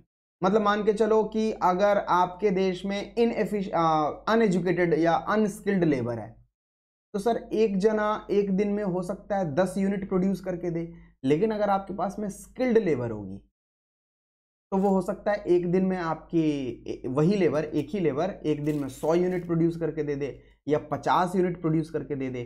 तो पर लेबर आउटपुट बढ़ जाएगी आपकी, समझ रहे हो? पर लेबर आउटपुट मतलब एक लेबर जो प्रोडक्शन करके देगा वो क्या हो जाएगा सर, वो बढ़ जाएगा। तो उसे ही हम बोलते हैं प्रोडक्टिविटी। तो प्रोडक्टिविटी बढ़ेगी तो प्रोडक्शन भी तो बढ़ेगा, total production of the factory. पहले मान लो पहले 10 अनस्किल्ड लोग काम कर रहे थे और पूरे दिन के 100 यूनिट बना रहे थे, अब 10 स्किल्ड लोग काम कर रहे हैं और पूरे दिन के 1000 बना रहे हैं। तो क्या क्या बढ़ गया, प्रोडक्टिविटी बढ़ गई। क्यों? क्योंकि पहले एक पर्सन 10 यूनिट बना रहा था और अब एक पर्सन कितना बना रहा है, 100 यूनिट बना रहा है। तो प्रोडक्टिविटी बढ़ गई क्योंकि अब एक जना 100 बना करके दे रहा है, तो प्रोडक्टिविटी बढ़ी और टोटल प्रोडक्शन भी तो बढ़ गया, 100 से 1000 हो गया, है ना? तो यही वो कह रहा है कि जो अगर आपके कंट्री में ह्यूमन कैपिटल है या ह्यूमन कैपिटल का फॉर्मेशन हो रहा है तो यानी कि आपके पास स्किल्ड लोग हैं। जब स्किल्ड लोग होंगे तो आपकी कंट्री का प्रोडक्शन या प्रोडक्टिविटी क्या हो जाएगा सर, बढ़ जाएगा। ठीक है, ये अब अंदर का कंटेंट आपको खुद पढ़ना है, सिंपल सिंपल सी लाइनें लिखी हुई हैं, मैं अच्छे से एक्सप्लेन करने पे पूरी कोशिश कर रहा हूं। ठीक है, अगला है sir inventions, innovations and technological improvement. Sir अगर आपकी कंट्री में ह्यूमन कैपिटल होगा तो वो क्या करेगा, क्योंकि उसके पास स्किल है तो वो इन्वेंशन करके देगा आपको। कुछ बोलेगा अरे यार ये वाली मशीन लो, देखते नहीं हो आए दिन सुनते रहते हो कि आईआईटी मद्रास के बच्चों ने, आईआईटी कानपुर के बच्चों ने ये मशीन बना दी, उन्होंने ये वाला ऐप डेवलप कर दिया। तो वो क्या है, इन्वेंशन है, इनोवेशन है और टेक्नोलॉजी को भी इंप्रूव करके देंगे। तो आपको ये पॉइंट रटना है, ये जो बॉक्स में बंद किया वो रटना है, अंदर कंटेंट नहीं रटना है। जो बोल रहा हूं वही अंदर लिखा हुआ, चाहे कितना भी लैंग्वेज में कुछ भी लिखा हुआ हो। ठीक है, लेकिन ये जो बॉक्स में अभी बंद किया हुआ मैंने, अभी मैं इसे इरेज कर रहा हूं, जो बॉक्स में बंद किया उसे रटना है, रटना है, रटना है। अगला point, increase in life expectancy. Sir अगर आपकी कंट्री में ह्यूमन कैपिटल का फॉर्मेशन होगा तो लाइफ एक्सपेक्टेंसी बढ़ जाएगी। कैसे भैया? भैया जब ह्यूमन कैपिटल होगी तो वो ज्यादा पैसे कमाएगी, ज्यादा पैसे कमाएगी तो अपने ऊपर भी अच्छा एक्सपेंसेस करेगी, हेल्थ पे, फूड पे और अपने परिवार वालों पे भी। तो पहले हम लो क्वालिटी फूड कंज्यूम कर रहे थे तो 50 साल जी रहे थे, अब गुड क्वालिटी फूड कंज्यूम कर रहे हैं तो 70, 80, 90 बरस, 100 बरस जिएंगे। तो लाइफ एक्सपेक्टेंसी बढ़ जाएगी। सिंपल सिंपल से बात है ना सर? ये 2 पॉइंट तो मेरे को एक्सप्लेन करने की भी जरूरत नहीं है। इंप्रूव्स क्वालिटी ऑफ लाइफ, अगर ह्यूमन कैपिटल फॉर्मेशन होगा आपकी कंट्री में, मतलब समझदार लोग, स्किल्ड लोग हैं आपके देश में, तो क्या होगा, क्वालिटी ऑफ लाइफ लोगों की बढ़ जाएगी, क्योंकि उन्हें पता है पैसा कैसे कमाया जाता है और फिर वो अपनी क्वालिटी ऑफ लाइफ इंप्रूव कर लेंगे, है ना? अगला पॉइंट क्या है, control of population growth.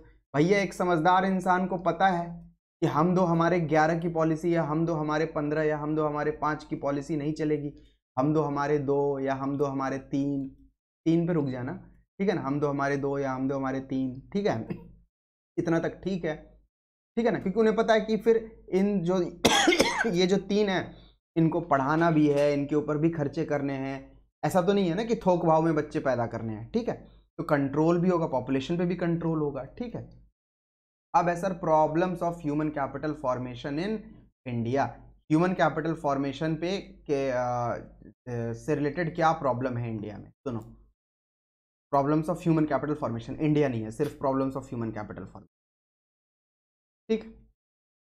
Problems क्या वो सुनो, आपको अगेन आपको रटना क्या है इसमें, ये रटना है, फिर आपको ये रटना है, फिर आपको ये रटना है, फिर आपको ये रटना, पॉइंट्स रटने हैं, अंदर का कंटेंट नहीं रटना। अंदर का कंटेंट मैं आपको समझा रहा हूं, उसको समझो, दिमाग में बिठाओ, पॉइंट्स को रटो, जो मैंने अंडरलाइन या बॉक्स में बंद कर रखे हैं इनको रटोगे और फिर दिमाग में बार बार आपको रिकैपिटलाइज करना है, चीजों को याद करना है। यार इस वाले पॉइंट में का मतलब क्या था, ये था। अगर याद आ रहा है तो ठीक, नहीं याद आ रहा है तो एक बार नोट्स उठा करके देखो, नोट्स डिस्क्रिप्शन में है, लिंक पे क्लिक करोगे सीधा वेबसाइट पे पहुंच जाओगे, कट कॉपी पेस्ट मारो, नोट्स की फोटो कॉपी निकालो, सिर्फ यही पढ़ो और मौज करो, ठीक है ना? ज्यादा टाइम नहीं है आपके पास पढ़ने के लिए। अब सुनो, पहला पॉइंट क्या है? पहला पॉइंट है इनसफिशिएंट रिसोर्सेज। इनसफिशिएंट रिसोर्सेज का मतलब क्या है सर? प्रॉब्लम क्या है ह्यूमन कैपिटल फॉर्मेशन के बारे को लेकर के? प्रॉब्लम ये है कि सर किसी भी ह्यूमन को ह्यूमन कैपिटल बनाने में बनाने के लिए आपको उसके ऊपर रिसोर्स खर्च करने पड़ेंगे। पैसा लगाना पड़ेगा, अच्छे स्कूल में भेजना पड़ेगा, ये सारा रिसोर्स है ना। तो सर हमारे पास हमें जितनी ज़रूरत है हमारे देश को, या हम लोगों को जितनी ज़रूरत है रिसोर्सेज की, हमारे पास उतने रिसोर्स नहीं है, उससे कम रिसोर्स। यही बात वो कहता है कि resources allocated for formation of human capital have been less than the required level. ये बात आपको समझ में आ गई बस। लेकिन आपको रटना क्या है? रटना है इनसफिशिएंट रिसोर्स, ठीक है। अगला क्या रटना है आपको सर? Serious inefficiencies. अब सुनो, सीरियस इनएफिशिएंसीज का मतलब क्या है, ठीक है ना सर? सीरियस इनएफिशिएंसी का मतलब क्या है? ये है कि जैसे मान लो आज के डेट में गवर्नमेंट के ऊपर एक ब्लेम लगता है, एक इल्ज़ाम लगाया जाता है कि सरकार एम्प्लॉयमेंट जनरेट नहीं कर रही, एम्प्लॉयमेंट के लिए अपॉर्चुनिटीज जनरेट नहीं कर रही। तो उससे क्या होता है कि सर जो वर्किंग एज ग्रुप वाले लोग हैं, जो नए नए लड़के आकर के तैयार हो रहे हैं और पढ़ाई लिखाई करके अब तैयार हैं काम करने के लिए, सर उनको मार्केट में काम नहीं मिल रहा, और वो लोग स्किल्ड लोग हैं। तो हम क्या कर रहे हैं इनडायरेक्टली, जो इंडियन सोसाइटी है उसमें जो रिसोर्स है, लड़के क्या हैं, जो स्किल्ड लड़के हैं वो क्या है? रिसोर्स हैं। जो स्किल्ड लड़कियां हैं वो क्या है? रिसोर्स हैं। तो उन रिसोर्सेज का हमारी कंट्री को फायदा नहीं मिल पा रहा है ना। जो डेमोग्राफी अचीव की है हमारी कंट्री ने, उस डेमोग्राफी का हम भुना नहीं पा रहे, उस डेमोग्राफी का हम फायदा नहीं उठा पा रहे। तो इस वजह से हम बोल रहे हैं क्या कि हमारी इकोनॉमी में क्या है सर? इनएफिशिएंसीज है ना, अनएम्प्लॉयमेंट बहुत ज़्यादा होता है, ब्ला ब्ला ब्ला, इस वजह से रिसोर्स क्या हो जाता है? वेस्ट हो जाता है। अगला पॉइंट है सर ब्रेन ड्रेन। एक प्रॉब्लम ह्यूमन कैपिटल फॉर्मेशन के साथ ये भी है, भैया हमारे लड़के हमारी लड़कियां क्या कर रही हैं? पढ़ लिख रही हैं, मनोज सर के पास आती हैं, बोलती हैं कि सर इकोनॉमिक्स पढ़ा दो। लड़का आता है मनोज सर के पास, बोलता है सर इकोनॉमिक्स पढ़ा दो। मनोज सर मेहनत करके इकोनॉमिक्स पढ़ा देते हैं, ठीक, और उस बच्चे के इकोनॉमिक्स में अच्छे नंबर आ जाते हैं, क्योंकि उसे पता है इकोनॉमिक्स का वन स्टॉप सोल्यूशन पूरे यूट्यूब पे सिर्फ और सिर्फ मनोज सर हैं। क्यों? क्योंकि भैया सिर्फ मैं ही आपको सिर्फ पढ़ा के दे रहा हूँ, बाकी लोग बकवास ज़्यादा कर रहे हैं। मतलब लाइक करो, सब्सक्राइब करो, और फिर फालतू फुकट की चीज़ें आपको, मैं जब से आया हूँ इतनी देर से बोल रहा हूँ, आपको सिर्फ पढ़ा ही रहा हूँ मैं, और फालतू की बातें मैं नहीं करता ज़्यादा, मेरी आदत भी नहीं है। मैं पढ़ाते वक्त सिर्फ पढ़ाने में फोकस करता हूँ। एंड में जो बोलना होगा मैं बोल दूंगा आपको, स्टार्टिंग में भी नहीं। सर आपके ऊपर मैंने मेहनत की, अपने जीवन के 2 साल 3 साल मैंने लगाया आपको मैंने ह्यूमन कैपिटल फॉर्मेशन बताया, आपको मैंने जो है सो इंडियन इकोनॉमी पढ़ा के दिया, आपको मैंने पूरा का पूरा मैक्रो पढ़ा करके दिया।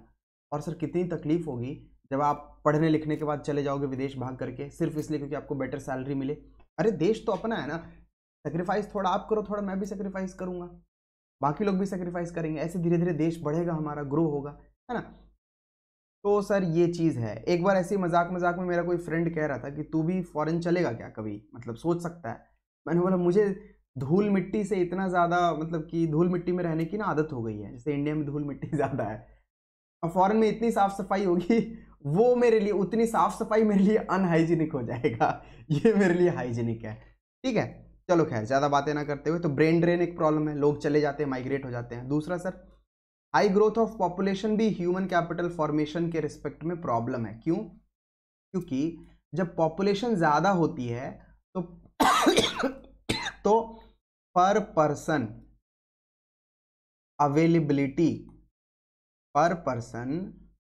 अवेलेबिलिटी ऑफ रिसोर्स घट जाता है ना।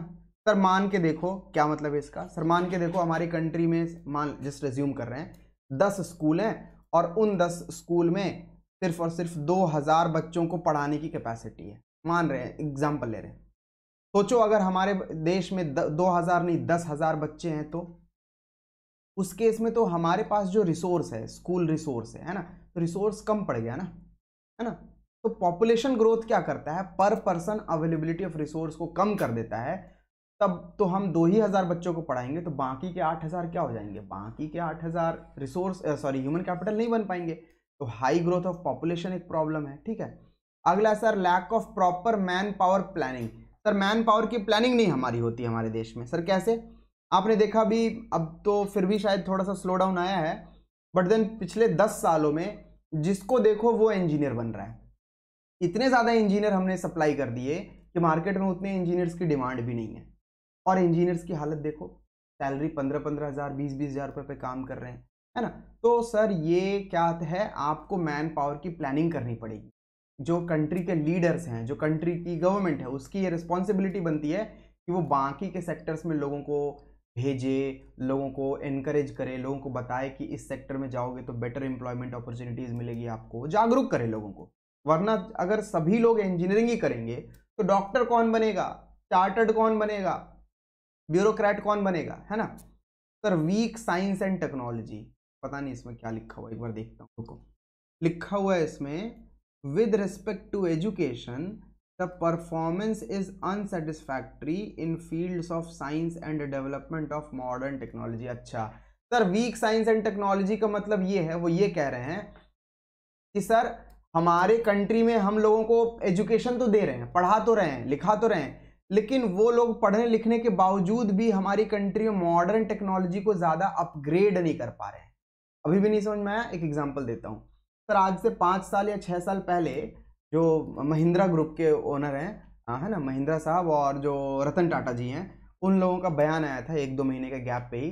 उन्होंने कहा था कि IITs से भी हमें उस क्वालिटी के इंजीनियर्स नहीं मिल रहे हैं जिस क्वालिटी के इंजीनियर्स हमें चाहिए।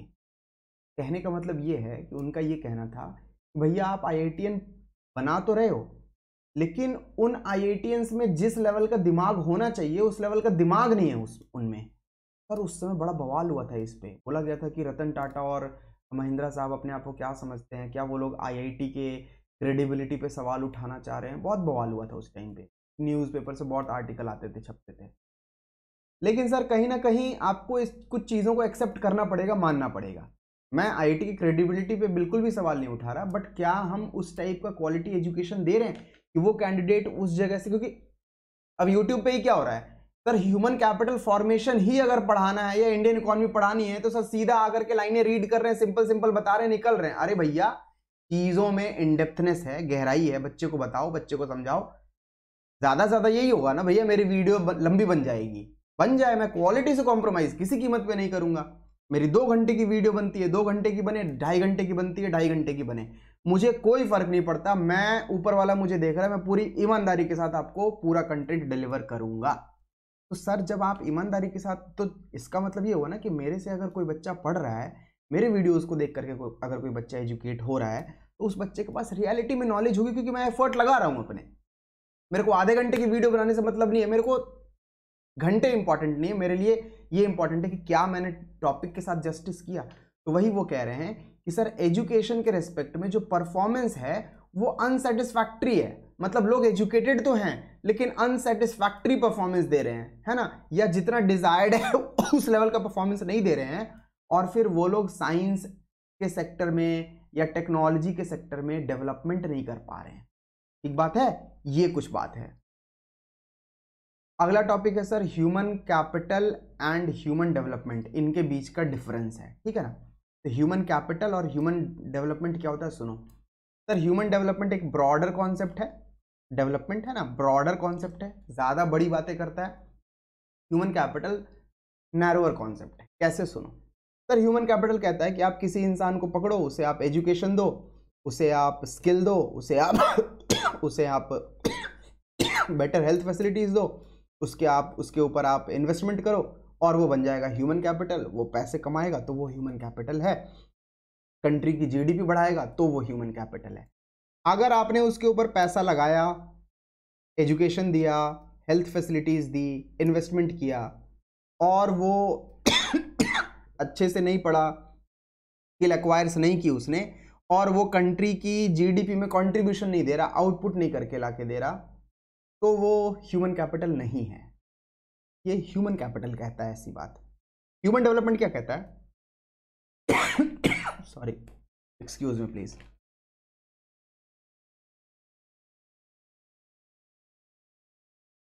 यस, ह्यूमन डेवलपमेंट क्या कहता है, ह्यूमन डेवलपमेंट कहता है कि ना देखो, आप इन्वेस्टमेंट करो बच्चे के ऊपर, स्कूल भी भेजो उसे, एजुकेशन भी दो, हेल्थ भी दो, है ना, स्किल्स भी दो, सब कुछ दो।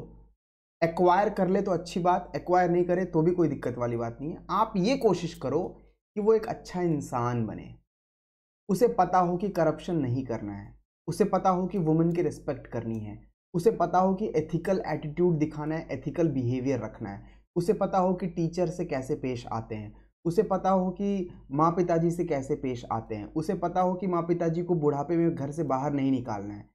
अगर वो नहीं कमा के दे रहा है तो भी कोई दिक्कत नहीं। ह्यूमन डेवलपमेंट का कॉन्सेप्ट कहता है कि हम उसे एक डेवलप्ड ह्यूमन बीइंग मानेंगे।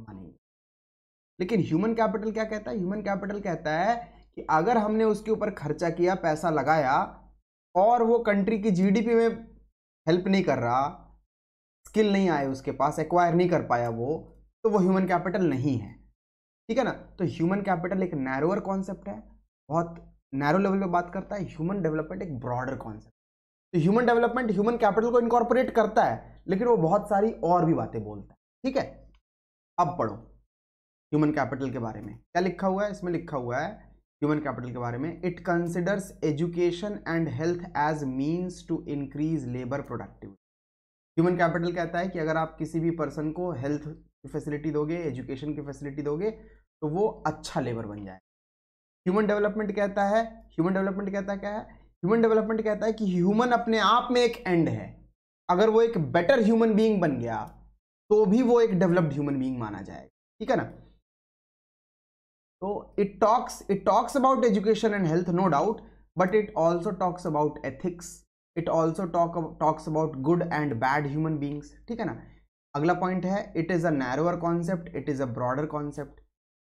इट कंसिडर्स, ह्यूमन कैपिटल क्या कह रहा है? ये कह रहा है कि if investment in education and health is unproductive, मतलब आपने एक पर्सन को पकड़ा, उसके ऊपर एजुकेशन में खर्चा किया, हेल्थ पे खर्चा किया, लेकिन अब वो पैसे कमाने के लायक नहीं है या पैसे नहीं कमा पा रहा अच्छे से, अगर वो अनप्रोडक्टिव है, तो वो इफ इट इज क्या लिखा हुआ है, education and health is unproductive if it does not, आगे, increases output and goods and services. वो कह रहा है कि अगर वो पर्सन आउटपुट और गुड्स एंड सर्विसेज को इंक्रीज नहीं कर रहा है तो वो ह्यूमन कैपिटल नहीं है हमारा। फिर हम ये कहेंगे कि हमने जो उसके ऊपर खर्चा किया, जो पैसे लगाए, वो पैसे हमारे क्या हो गए? अनप्रोडक्टिव हो गए, है ना, वेस्ट हो गए।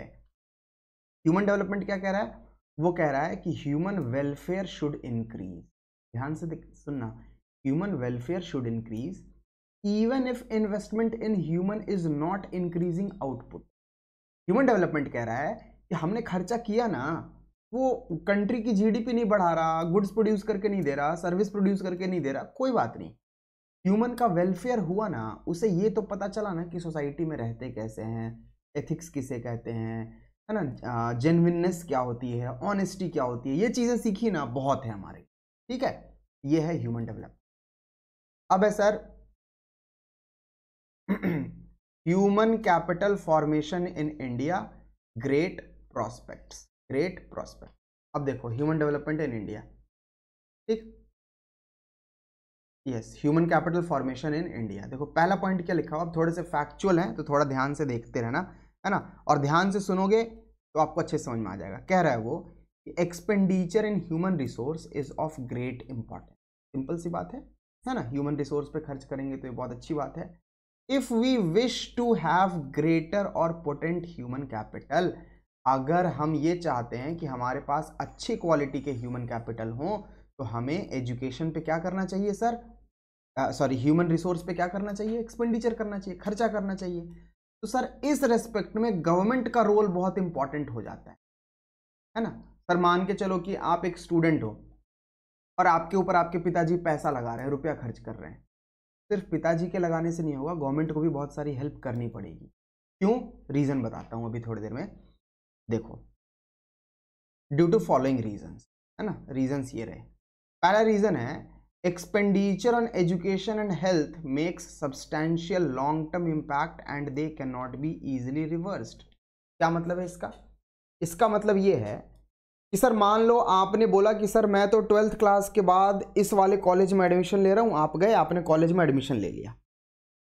सर कॉलेज में 4 साल का या 3 साल का कोर्स करने के बाद 3 साल या 4 साल पढ़ाई करने के बाद आपको पता चलता है कि आपने गलती से एक फ्रॉड कॉलेज में एडमिशन लिया। सर आपके तो 3 साल निकल गए ना, अब किसी कॉलेज में जाओगे तो फर्स्ट ईयर से स्टार्ट करना पड़ेगा ना। तो वही वो कह रहा है कि जो एक्सपेंडिचर है एजुकेशन पे या हेल्थ पे, इनका लॉन्ग टर्म इम्पैक्ट होता है, और अगर इसमें आप कुछ गलती कर दो तो उस प्रोसेस को रिवर्स करने में बहुत दिक्कत आएगी। दूसरा एग्जांपल क्या हो सकता है? सर मान लो आपने किसी बच्चे को स्कूल भेजा, और वो स्कूल बहुत बढ़िया स्कूल नहीं है, लेकिन फिर भी आपने उस बच्चे को उस स्कूल में 8वीं तक, 9वीं तक या 10वीं तक पढ़ाया। जब आप उस बच्चे को 8वीं, 9वीं, 10वीं तक पढ़ाते हो उस बच्चे को, तो सर आपने तो अच्छा स्कूल दिया नहीं उसे। जब आपने उस बच्चे को अच्छा स्कूल नहीं दिया, जब आपने उस बच्चे को अच्छा स्कूल नहीं दिया, उस बच्चे के तो 10 साल निकल गए ना भाई। अब उस बच्चे को 11th 12th कैसे समझ में आएगा? अब वो बच्चा जीवन भर रोएगा क्योंकि उसका बेस खराब हो गया है। ये बात वो कह रहे हैं। तो इसमें गवर्नमेंट का क्या रोल है सर? गवर्नमेंट का रोल ये है, गवर्नमेंट इस चीज को इंश्योर करे, चेक करे कि भाई कहीं हमारे देश में फ्रॉड कॉलेजेस तो नहीं चल रहे हैं। उनको बंद करने का काम गवर्नमेंट का है, ये आपका और हमारा नहीं है। इसलिए गवर्नमेंट का रोल इंपॉर्टेंट है सर। और स्कूल में गवर्नमेंट इस बात को चेक करे कि जो स्कूल्स हैं क्या उनमें प्रॉपर इंफ्रास्ट्रक्चर है। अगर नहीं है तो इंफ्रास्ट्रक्चर अवेलेबल करवाए या पार्शियली हेल्प करे, है ना। ये रोल होता है गवर्नमेंट। दूसरा क्या है sir? Consumers of these services. These services का मतलब जो एजुकेशन लेने के लिए जा रहा है, जो हेल्थ सर्विस लेने के लिए जा रहा है, इनके पास बहुत अच्छी नॉलेज नहीं होती है। सर मान लो आपको लगता है कि एक हॉस्पिटल जो दिल्ली का बहुत बड़ा हॉस्पिटल है, नाम नहीं लेते हैं, यूट्यूब पे केस वेस हो जाएगा ठीक है, ठीक है। तो XYZ हॉस्पिटल है कोई, ठीक है, XYZ हॉस्पिटल, जो भी सबसे बड़ा नाम आ रहा हो उस नाम को इमेजिन कर लो। सर हम तो नाम देख रहे हैं ना, हम तो बिल्डिंग देख रहे हैं ना कि बिल्डिंग बहुत बड़ी है इसकी। हमें अंदर ही अंदर थोड़े ना पता है कि इस हॉस्पिटल में डॉक्टर किस क्वालिटी के हैं, इस हॉस्पिटल में मशीनें हैं या नहीं है। ये तो हमें नहीं पता, कंज्यूमर को नहीं पता। हम तो बस बिल्डिंग देख करके और लोगों से सुन करके जाएंगे, है ना। हम तो बिल्डिंग देख करके ये डिसाइड करेंगे कि हाँ कॉलेज अच्छा होगा या नहीं होगा।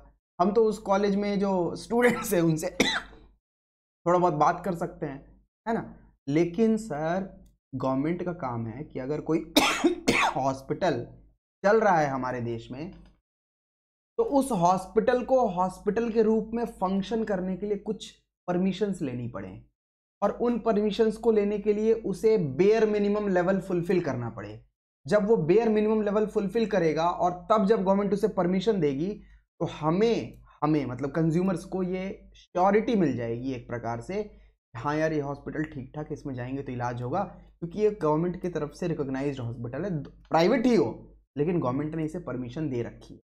तो उसके लिए हम मान लो कोई अगर डॉक्टरी का कोर्स कर रहा है तो उसके लिए उसका सर्टिफिकेशन में रूल लगाएं, कोई लॉ लगाएं, है ना, बोले कि ऐसे ऐसे करोगे, इतने साल की ट्रेनिंग कंपलसरी है, ये चीज़ कंपलसरी है।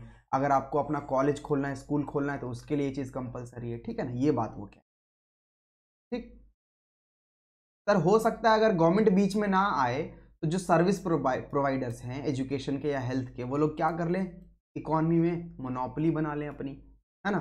फिर अपनी मर्जी से वो प्राइसेस वसूलें आपसे, बोले कि हम तो इतने में इलाज करेंगे या हम तो इतने में एजुकेशन देंगे। तो इन कारणों से रोल ऑफ गवर्नमेंट इंपॉर्टेंट हो जाता है। और इस चीज़ को समझते हुए, जानते हुए, हमारे देश की सरकार ने बहुत सारी रेगुलेटरी अथॉरिटीज़ बना रखी।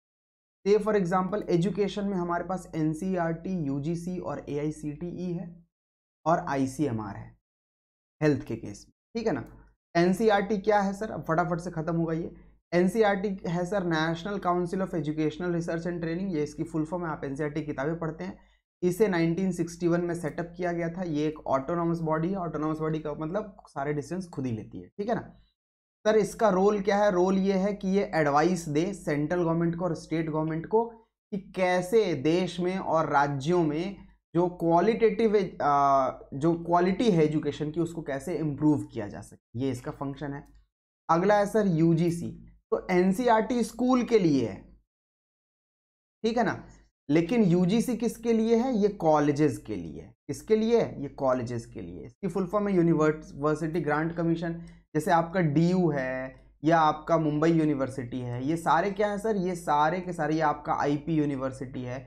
इन सारे यूनिवर्सिटीज को, जैसे बोलते हैं ना स्कूल को CBSE रिकॉग्नाइज्ड स्कूल है या नहीं है ना, तो वैसे ही कॉलेज क्या UGC रिकॉग्नाइज्ड है या नहीं है। कॉलेज में चेक करना होता है UGC का रिकग्निशन, ठीक है ना। तो UGC को सेटअप तो किया गया था 1993 में, और ये एक स्टैट्यूटरी ऑर्गेनाइजेशन है, मतलब लॉ बना करके इसे सेटअप किया गया था। लेकिन वो लॉ 1956 में पास हुआ था। सर ये क्या बात हुई? ऑर्गेनाइजेशन 53 में बन रहा है, लॉ 56 में पास हो रहा है। जी हाँ सर, हमारे देश की सरकार के पास ये पावर है कि अगर उसे किसी ऑर्गेनाइजेशन की जरूरत है तो वो अभी ऑर्गेनाइजेशन बना दे और बोले कि हम 1-2 साल में इसके लिए लॉ बना देंगे, ठीक है ना। तो ये बात है। तो 1953 में इसे सेटअप किया गया था यूजीसी को, ठीक है। रोल क्या है? रोल है इसका यूनिवर्सिटी एजुकेशन को रेगुलेट करना, स्टैंडर्ड्स को मेंटेन करना। एआईसीटीई क्या है सर? सर अगेन ये भी कॉलेजेस के लिए ही है, ये भी कॉलेजेस के लिए ही है, लेकिन ये टेक्निकल एजुकेशन को देखेगी। किसे देखेगी? Technical education. टेक्निकल एजुकेशन का मतलब क्या है सर? टेक्निकल एजुकेशन का मतलब है सर जैसे इंजीनियरिंग, तो अगर कोई इंजीनियरिंग का कॉलेज होगा तो उसमें आपको जाकर के ये नहीं चेक करना होगा कि यूजीसी रिकॉग्नाइज्ड है या नहीं है, आपको देखना होगा कि वो कॉलेज एआईसीटीई रिकॉग्नाइज्ड हो, मतलब all India council of technical education, ठीक है ना। तो टेक्निकल कॉलेजेस को रिकॉग्निशन कौन देता है इंडिया में? एआईसीटीई। और नॉन टेक्निकल कॉलेजेस को रिकॉग्निशन कौन देता है इंडिया में? यूजीसी। सर इसका सेटअप हमने किया था 1945 में। एपेक्स बॉडी है, बोले तो टॉप मोस्ट बॉडी है फॉर टेक्निकल एजुकेशन के रेगुलेशन के लिए, है ना, कि मतलब इंजीनियरिंग कॉलेजेस पे क्या रूल लगेगा, उनको कितने साल की ट्रेनिंग देनी चाहिए बच्चों को, उनके करिकुलम में क्या होगा, फर्स्ट ईयर में क्या पढ़ाएंगे, सेकेंड ईयर में क्या पढ़ाएंगे, ये सारी चीजें एआईसीटीई डिसाइड करती है, ठीक है। अगला सर हेल्थ में आईसीएमआर है। हेल्थ में आईसीएमआर, कोविड में तो सबको नाम रट गया होगा, है ना, इतनी बार न्यूज में आया था आईसीएमआर। फुल फॉर्म है Indian council for medical research. इनका काम क्या है कि हमारे देश में जो भी दवाएं बने, नई दवाएं जो डेवलप की जाएं, है ना, तो उसको रेगुलेट करने का काम इनका है कि जो दवा मार्केट में रिलीज की जाए वो दवा फ्रेंडली हो। फ्रेंडली का मतलब हेल्थ फ्रेंडली हो, नेगेटिव इम्पैक्ट ना हो लोगों के ऊपर, ज़्यादा साइड इफेक्ट्स ना हो, इसको अटमोस्ट लेवल तक इंश्योर किया जा सके। तो ये सारा काम आईसीएमआर का है, फुल याद रखोगे और मोटे मोटे तौर पे नाम सुन लोगे, बस इतना ही का। अगला टॉपिक है सर आपके पास में एजुकेशनल सेक्टर इन इंडिया। अगला टॉपिक क्या है? Educational sector in India. Again ये सर कंप्लीटली फैक्चुअल है, इसमें फैक्ट्स बहुत ज़्यादा हैं इस वाले टॉपिक में, तो आपको थोड़ा सा ध्यान रखना पड़ेगा कि इसमें फैक्ट्स ज़्यादा हैं। सुनो सर, मतलब इंडिया में एजुकेशन की क्या हालत है हम उसके ऊपर बात करने वाले हैं, ठीक है ना। देखो सर 1952 से लेकर के 2014 तक के बीच में हमारी गवर्नमेंट का एक्सपेंडिचर जो है वो 7.92% से इंक्रीज होकर के 15.7% हो गया। इसका मतलब क्या है और ये कैसे बताया? ये बताया है as a percentage of government expenditure. इसका क्या मतलब है? सुनो सर, मान लो हमारी कंट्री 1952 में एजुकेशन के ऊपर 100 रुपये स्पेंड कर रही है। कितना? 100 रुपया, ठीक है ना। तो 2014 में या 2014 नहीं, मान लो 2014 में हमारी कंट्री एजुकेशन के ऊपर 115 रुपये खर्च, तो 100 से 115 रुपये पे इंक्रीज हो गया। ये कितना परसेंट है सर? ये 15% का। कितने परसेंट का इंक्रीज हुआ? 15%, ठीक है ना। तो ये बात वो कह रहा है कि हमारी कंट्री में 1952 से लेकर के 2014 के बीच में 7.92% से 15.7% का एक्सपेंडिचर इंक्रीज किया गवर्नमेंट, ठीक है, as a percentage of GDP.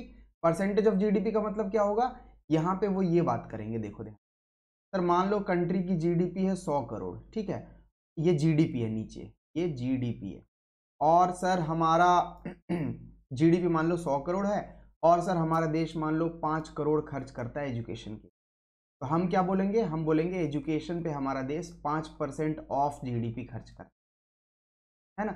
इसे जब आप परसेंटेज में कैलकुलेट करोगे तो 100 से 100 कट जाएगा, तो 5% बचेगा ना भाई, तो 5% जीडीपी पे खर्चा है, ठीक है।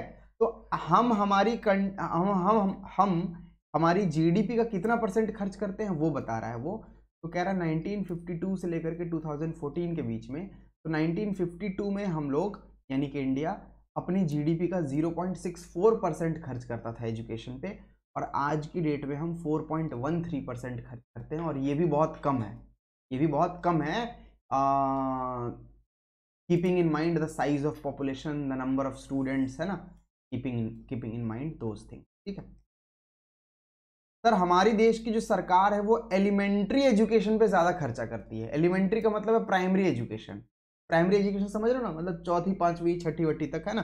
तो उस एजुकेशन में गवर्नमेंट ज्यादा खर्चा करती है, और जो टर्शरी एजुकेशन है, टर्शरी एजुकेशन का मतलब हो गया सर 12th के बाद वाली एजुकेशन, ठीक है ना, उस एजुकेशन पे गवर्नमेंट कम खर्चा करती है। ये भी एक प्रॉब्लम है कि अगर मान के चलो कुछ बच्चे जो 12th तक अच्छे से पढ़ाई लिखाई करके हायर एजुकेशन में जाना चाहते हैं, तो उनके पास तो स्कोप होना चाहिए ना कि जब वो कॉलेज जाएं, यूनिवर्सिटी जाएं, तो उनके कॉलेज में बेटर अप्लाइंसेस हों, बेटर इंस्ट्रूमेंट्स हों, बेटर फैकल्टीज हों, है ना, तब जा करके तो वो पढ़ेंगे, अच्छा सीखेंगे। ठीक, एक तो ये है। दूसरा सर 2014-15 में हिमाचल प्रदेश एक ऐसा स्टेट था हमारी कंट्री में जो कि पर स्टूडेंट साल भर में 34,651 खर्च करता था। तो per capita education expenditure Himachal Pradesh का हाईएस्ट था और बिहार का लोएस्ट था 4088। सर अमाउंट याद करने की जरूरत नहीं है, स्टेट याद रखना कि हाईएस्ट हिमाचल प्रदेश था और लोएस्ट बिहार का था। ठीक, अगला पॉइंट है, मैंने बताया ये सारे फैक्चुअल हैं तो बस आपको सुनना है ध्यान से, ठीक है ना। सर 40 साल पहले एजुकेशन कमीशन बनाया गया था हमारी कंट्री। अब एजुकेशन कमीशन क्या होता है सर, कुछ पढ़े लिखे लोगों का, कुछ समझदार लोगों का सरकार क्या कर देती है, ग्रुप बना देती है और 5-6 लोगों को, 7 लोगों को ग्रुप बना देगी और बोलेगी कि तुम लोग ना पूरे कंट्री में सर्वे करो, इन्फॉर्मेशन कलेक्ट करो, डेटा कलेक्ट करो और बताओ कि देश में एजुकेशन को कैसे सुधारें। वो लोग 5-6 महीने तक डेटा कलेक्ट करेंगे, फिर उस पर एनालिसिस करेंगे, फिर गवर्नमेंट को ही रिपोर्ट देंगे, तो वो कमीशन होता है, ठीक है ना। तो सर 64 to 66 में एक एजुकेशन कमीशन बना हमारे देश में और उस एजुकेशन कमीशन ने क्या रिकमेंड किया, उन्होंने रिकमेंड किया कि हमारे देश को 6% ऑफ जीडीपी खर्च करना चाहिए एजुकेशन पे। सोचो हम आज 2014-15 में बात कर रहे हैं कि अभी हम 4.13% खर्च कर रहे हैं और इन्होंने क्या बोला, इन्होंने 40 साल पहले कहा है कि जीडीपी का 6% खर्च करो और 40 साल पहले हम जीडीपी का 0.64% खर्च करते थे, बल्कि उससे भी कम, या इतना ही मान लो। तो इसका मतलब जब अगर आप इसी लेवल पे अगर पिछले 40 साल 50 साल आपने कंटिन्यू किए होंगे, तो इसका मतलब सोचो हमने कितने पोटेंशियल बच्चे जो कि आज के डेट में हमारे देश में doctor, engineer, lawyer, chartered bureaucrat, पता नहीं क्या क्या हो सकते थे, उनको हमने खो दिया। ये बात आपको समझनी चाहिए। फैक्ट और डेटा को जब पढ़ो तो उनको दिमाग से पढ़ो, बोर मत हो उससे, उसको रिलेट करोगे तो वो भी इंटरेस्टिंग है। सर एक कमिटी है, इसका नाम इंपॉर्टेंट है, याद रखना, बोल्ड कर दिया मैंने, तपस मजूमदार कमेटी, जिसको कि 1988 में फॉर्म किया गया था।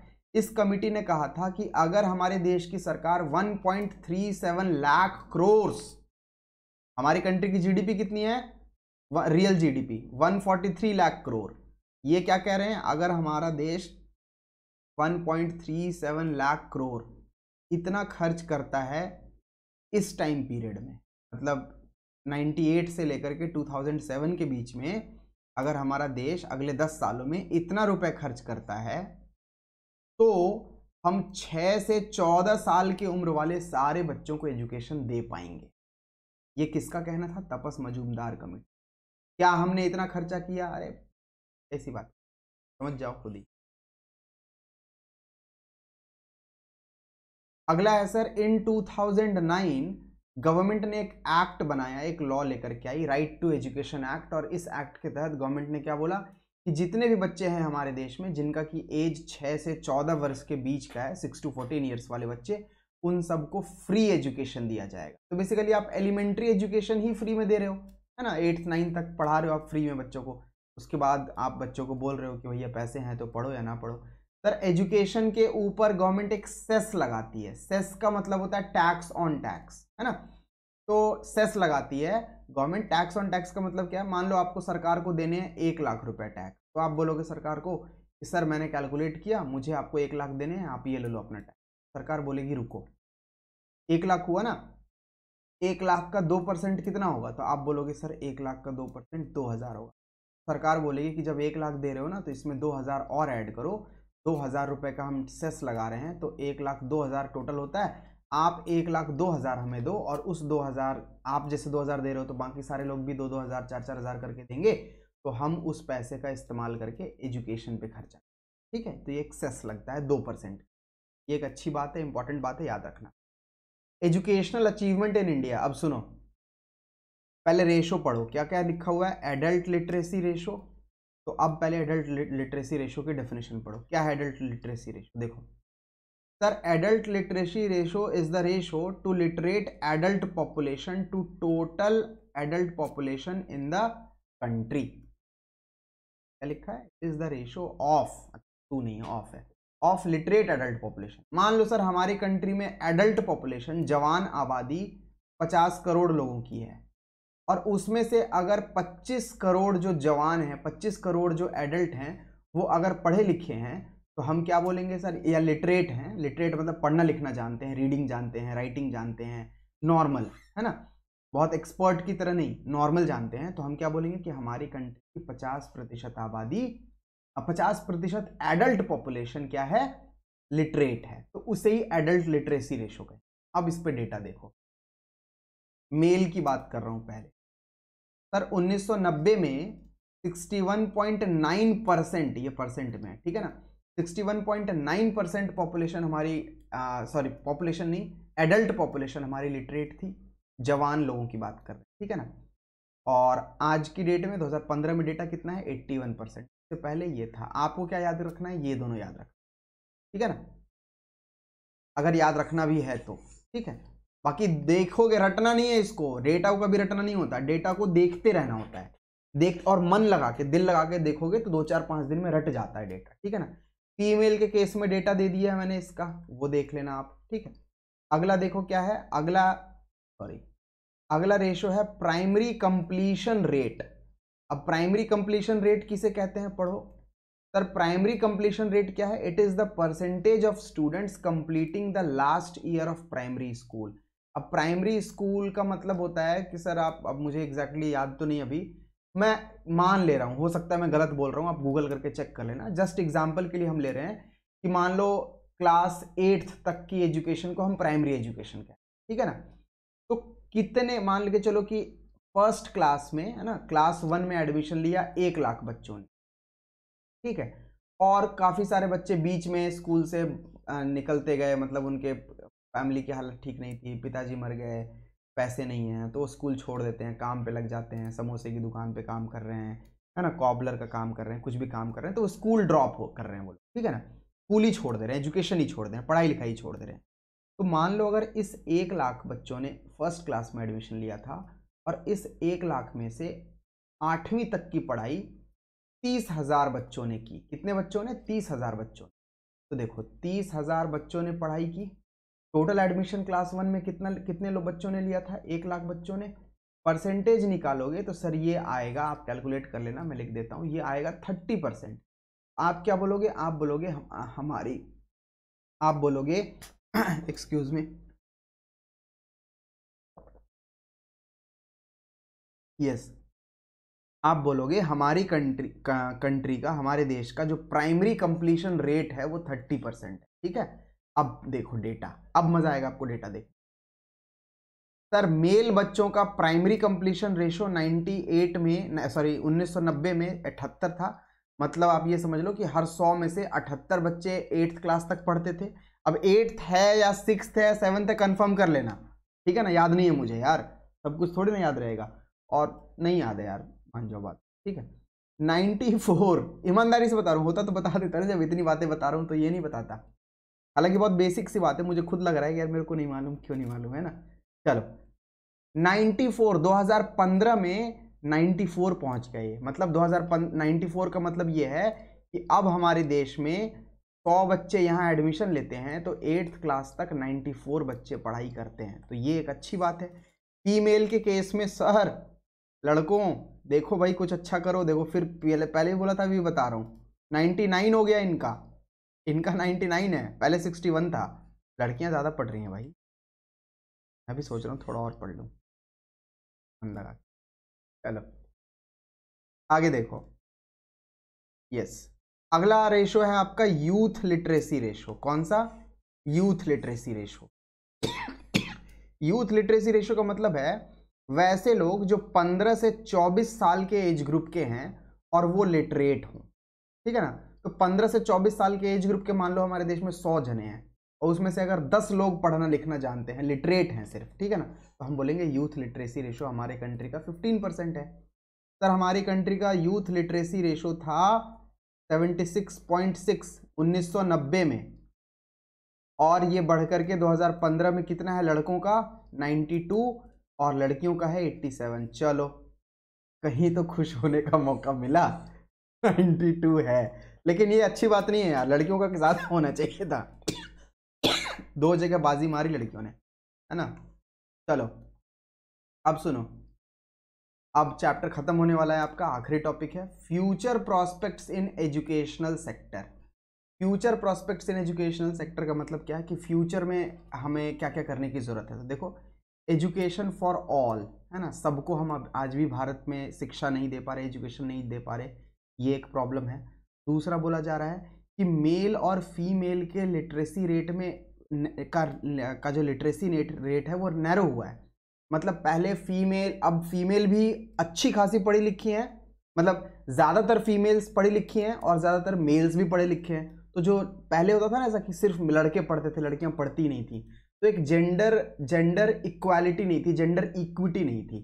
तो इस चीज़ में तो हमने जेंडर इक्विटी इंश्योर कर लिया है एजुकेशन में लगभग, लेकिन अभी भी हम तब तक काम करेंगे जब तक ये जेंडर इक्विटी 100% ना हो। ठीक है सर, एक पॉइंट मेरे को पता है, समझ ही में नहीं आया कहाँ डालूं कहाँ ना डालूं, यार मैंने डाल दिया है, बुरा मत मानना।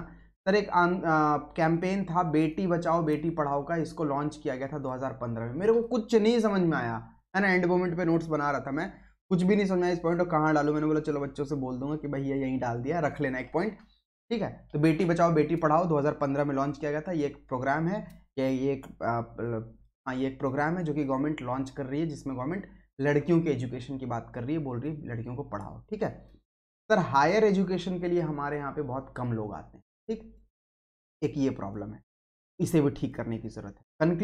कंक्लूजन का मतलब सर हम एक पूरे चैप्टर को, जो अब हमारे ह्यूमन कैपिटल फॉर्मेशन चैप्टर खत्म हो गया ना, तो हम पूरे चैप्टर को कंक्लूड करने की कोशिश कर रहे हैं, है ना। तो कंक्लूड करने की कोशिश में हम क्या, एक कंक्लूजन, एक हमेशा एक पॉजिटिव कंक्लूजन होना चाहिए आपका। देखो कंक्लूजन क्या लिखा है, India has a rich stock of scientific and technical man power in the world. हम कह रहे हैं कि भारत देश के पास अच्छी खासी संख्या में, अच्छे खासे नंबर्स हैं ऐसे लोगों के जो कि साइंटिफिक हैं और टेक्निकल हैं, मतलब स्किल्ड लोगों की संख्या हमारे पास है। हमें क्या करना है, we need to improve it qualitatively, हमें उन लोगों की क्वालिटी और ज्यादा इंक्रीज करनी है, and need to provide such conditions, और ऐसे कंडीशंस को प्रोवाइड करने की जरूरत है ताकि वो लोग हमारा देश छोड़ के ना जाए और उन लोगों का यूटिलाइजेशन हमारा ही देश करे, ब्रेन ड्रेन ना हो, ठीक है। तो आई होप आप लोगों को पूरा चैप्टर समझ में आया होगा। कोई भी डाउट आए, कोई भी दिक्कत आए, परेशानी आए, आप लोग कमेंट करके बताना मुझे, ठीक है। मैं आपके डाउट को, आपकी प्रॉब्लम को रिजॉल्व करने की कोशिश करूंगा, और मिलेंगे आपसे अगले वीडियो में। अगले चैप्टर को भी 1 शॉट रखेंगे, अगले सारे चैप्टर्स इंडियन इकोनॉमी के 1 शॉट कंप्लीट किए जाएंगे आपके। और अगर वीडियो पसंद आए तो वीडियो को प्लीज़ लाइक करना। देखो जितने घंटे की वीडियो मुझे नहीं पता, अभी तो देखूंगा रिकॉर्डिंग के बाद कितने देर की वीडियो बनी, बट देन पूरी कोशिश है, पूरी ईमानदारी के साथ आपको अच्छा पढ़ा के देने की, आपको अच्छा कंटेंट देने की, क्वेश्चन आंसर्स पे भी काम करेंगे। आप जब वीडियोस को लाइक करते हो, चैनल को सब्सक्राइब करते हो, वीडियोस को शेयर करते हो, तो वो हमें भी एनर्जी देता है, और इसी एनर्जी के साथ आपके लिए काम करते रहेंगे। तो मिलते हैं आपसे अगले चैप्टर में, अगले वीडियो में। Till then tata bye bye, नमस्कार।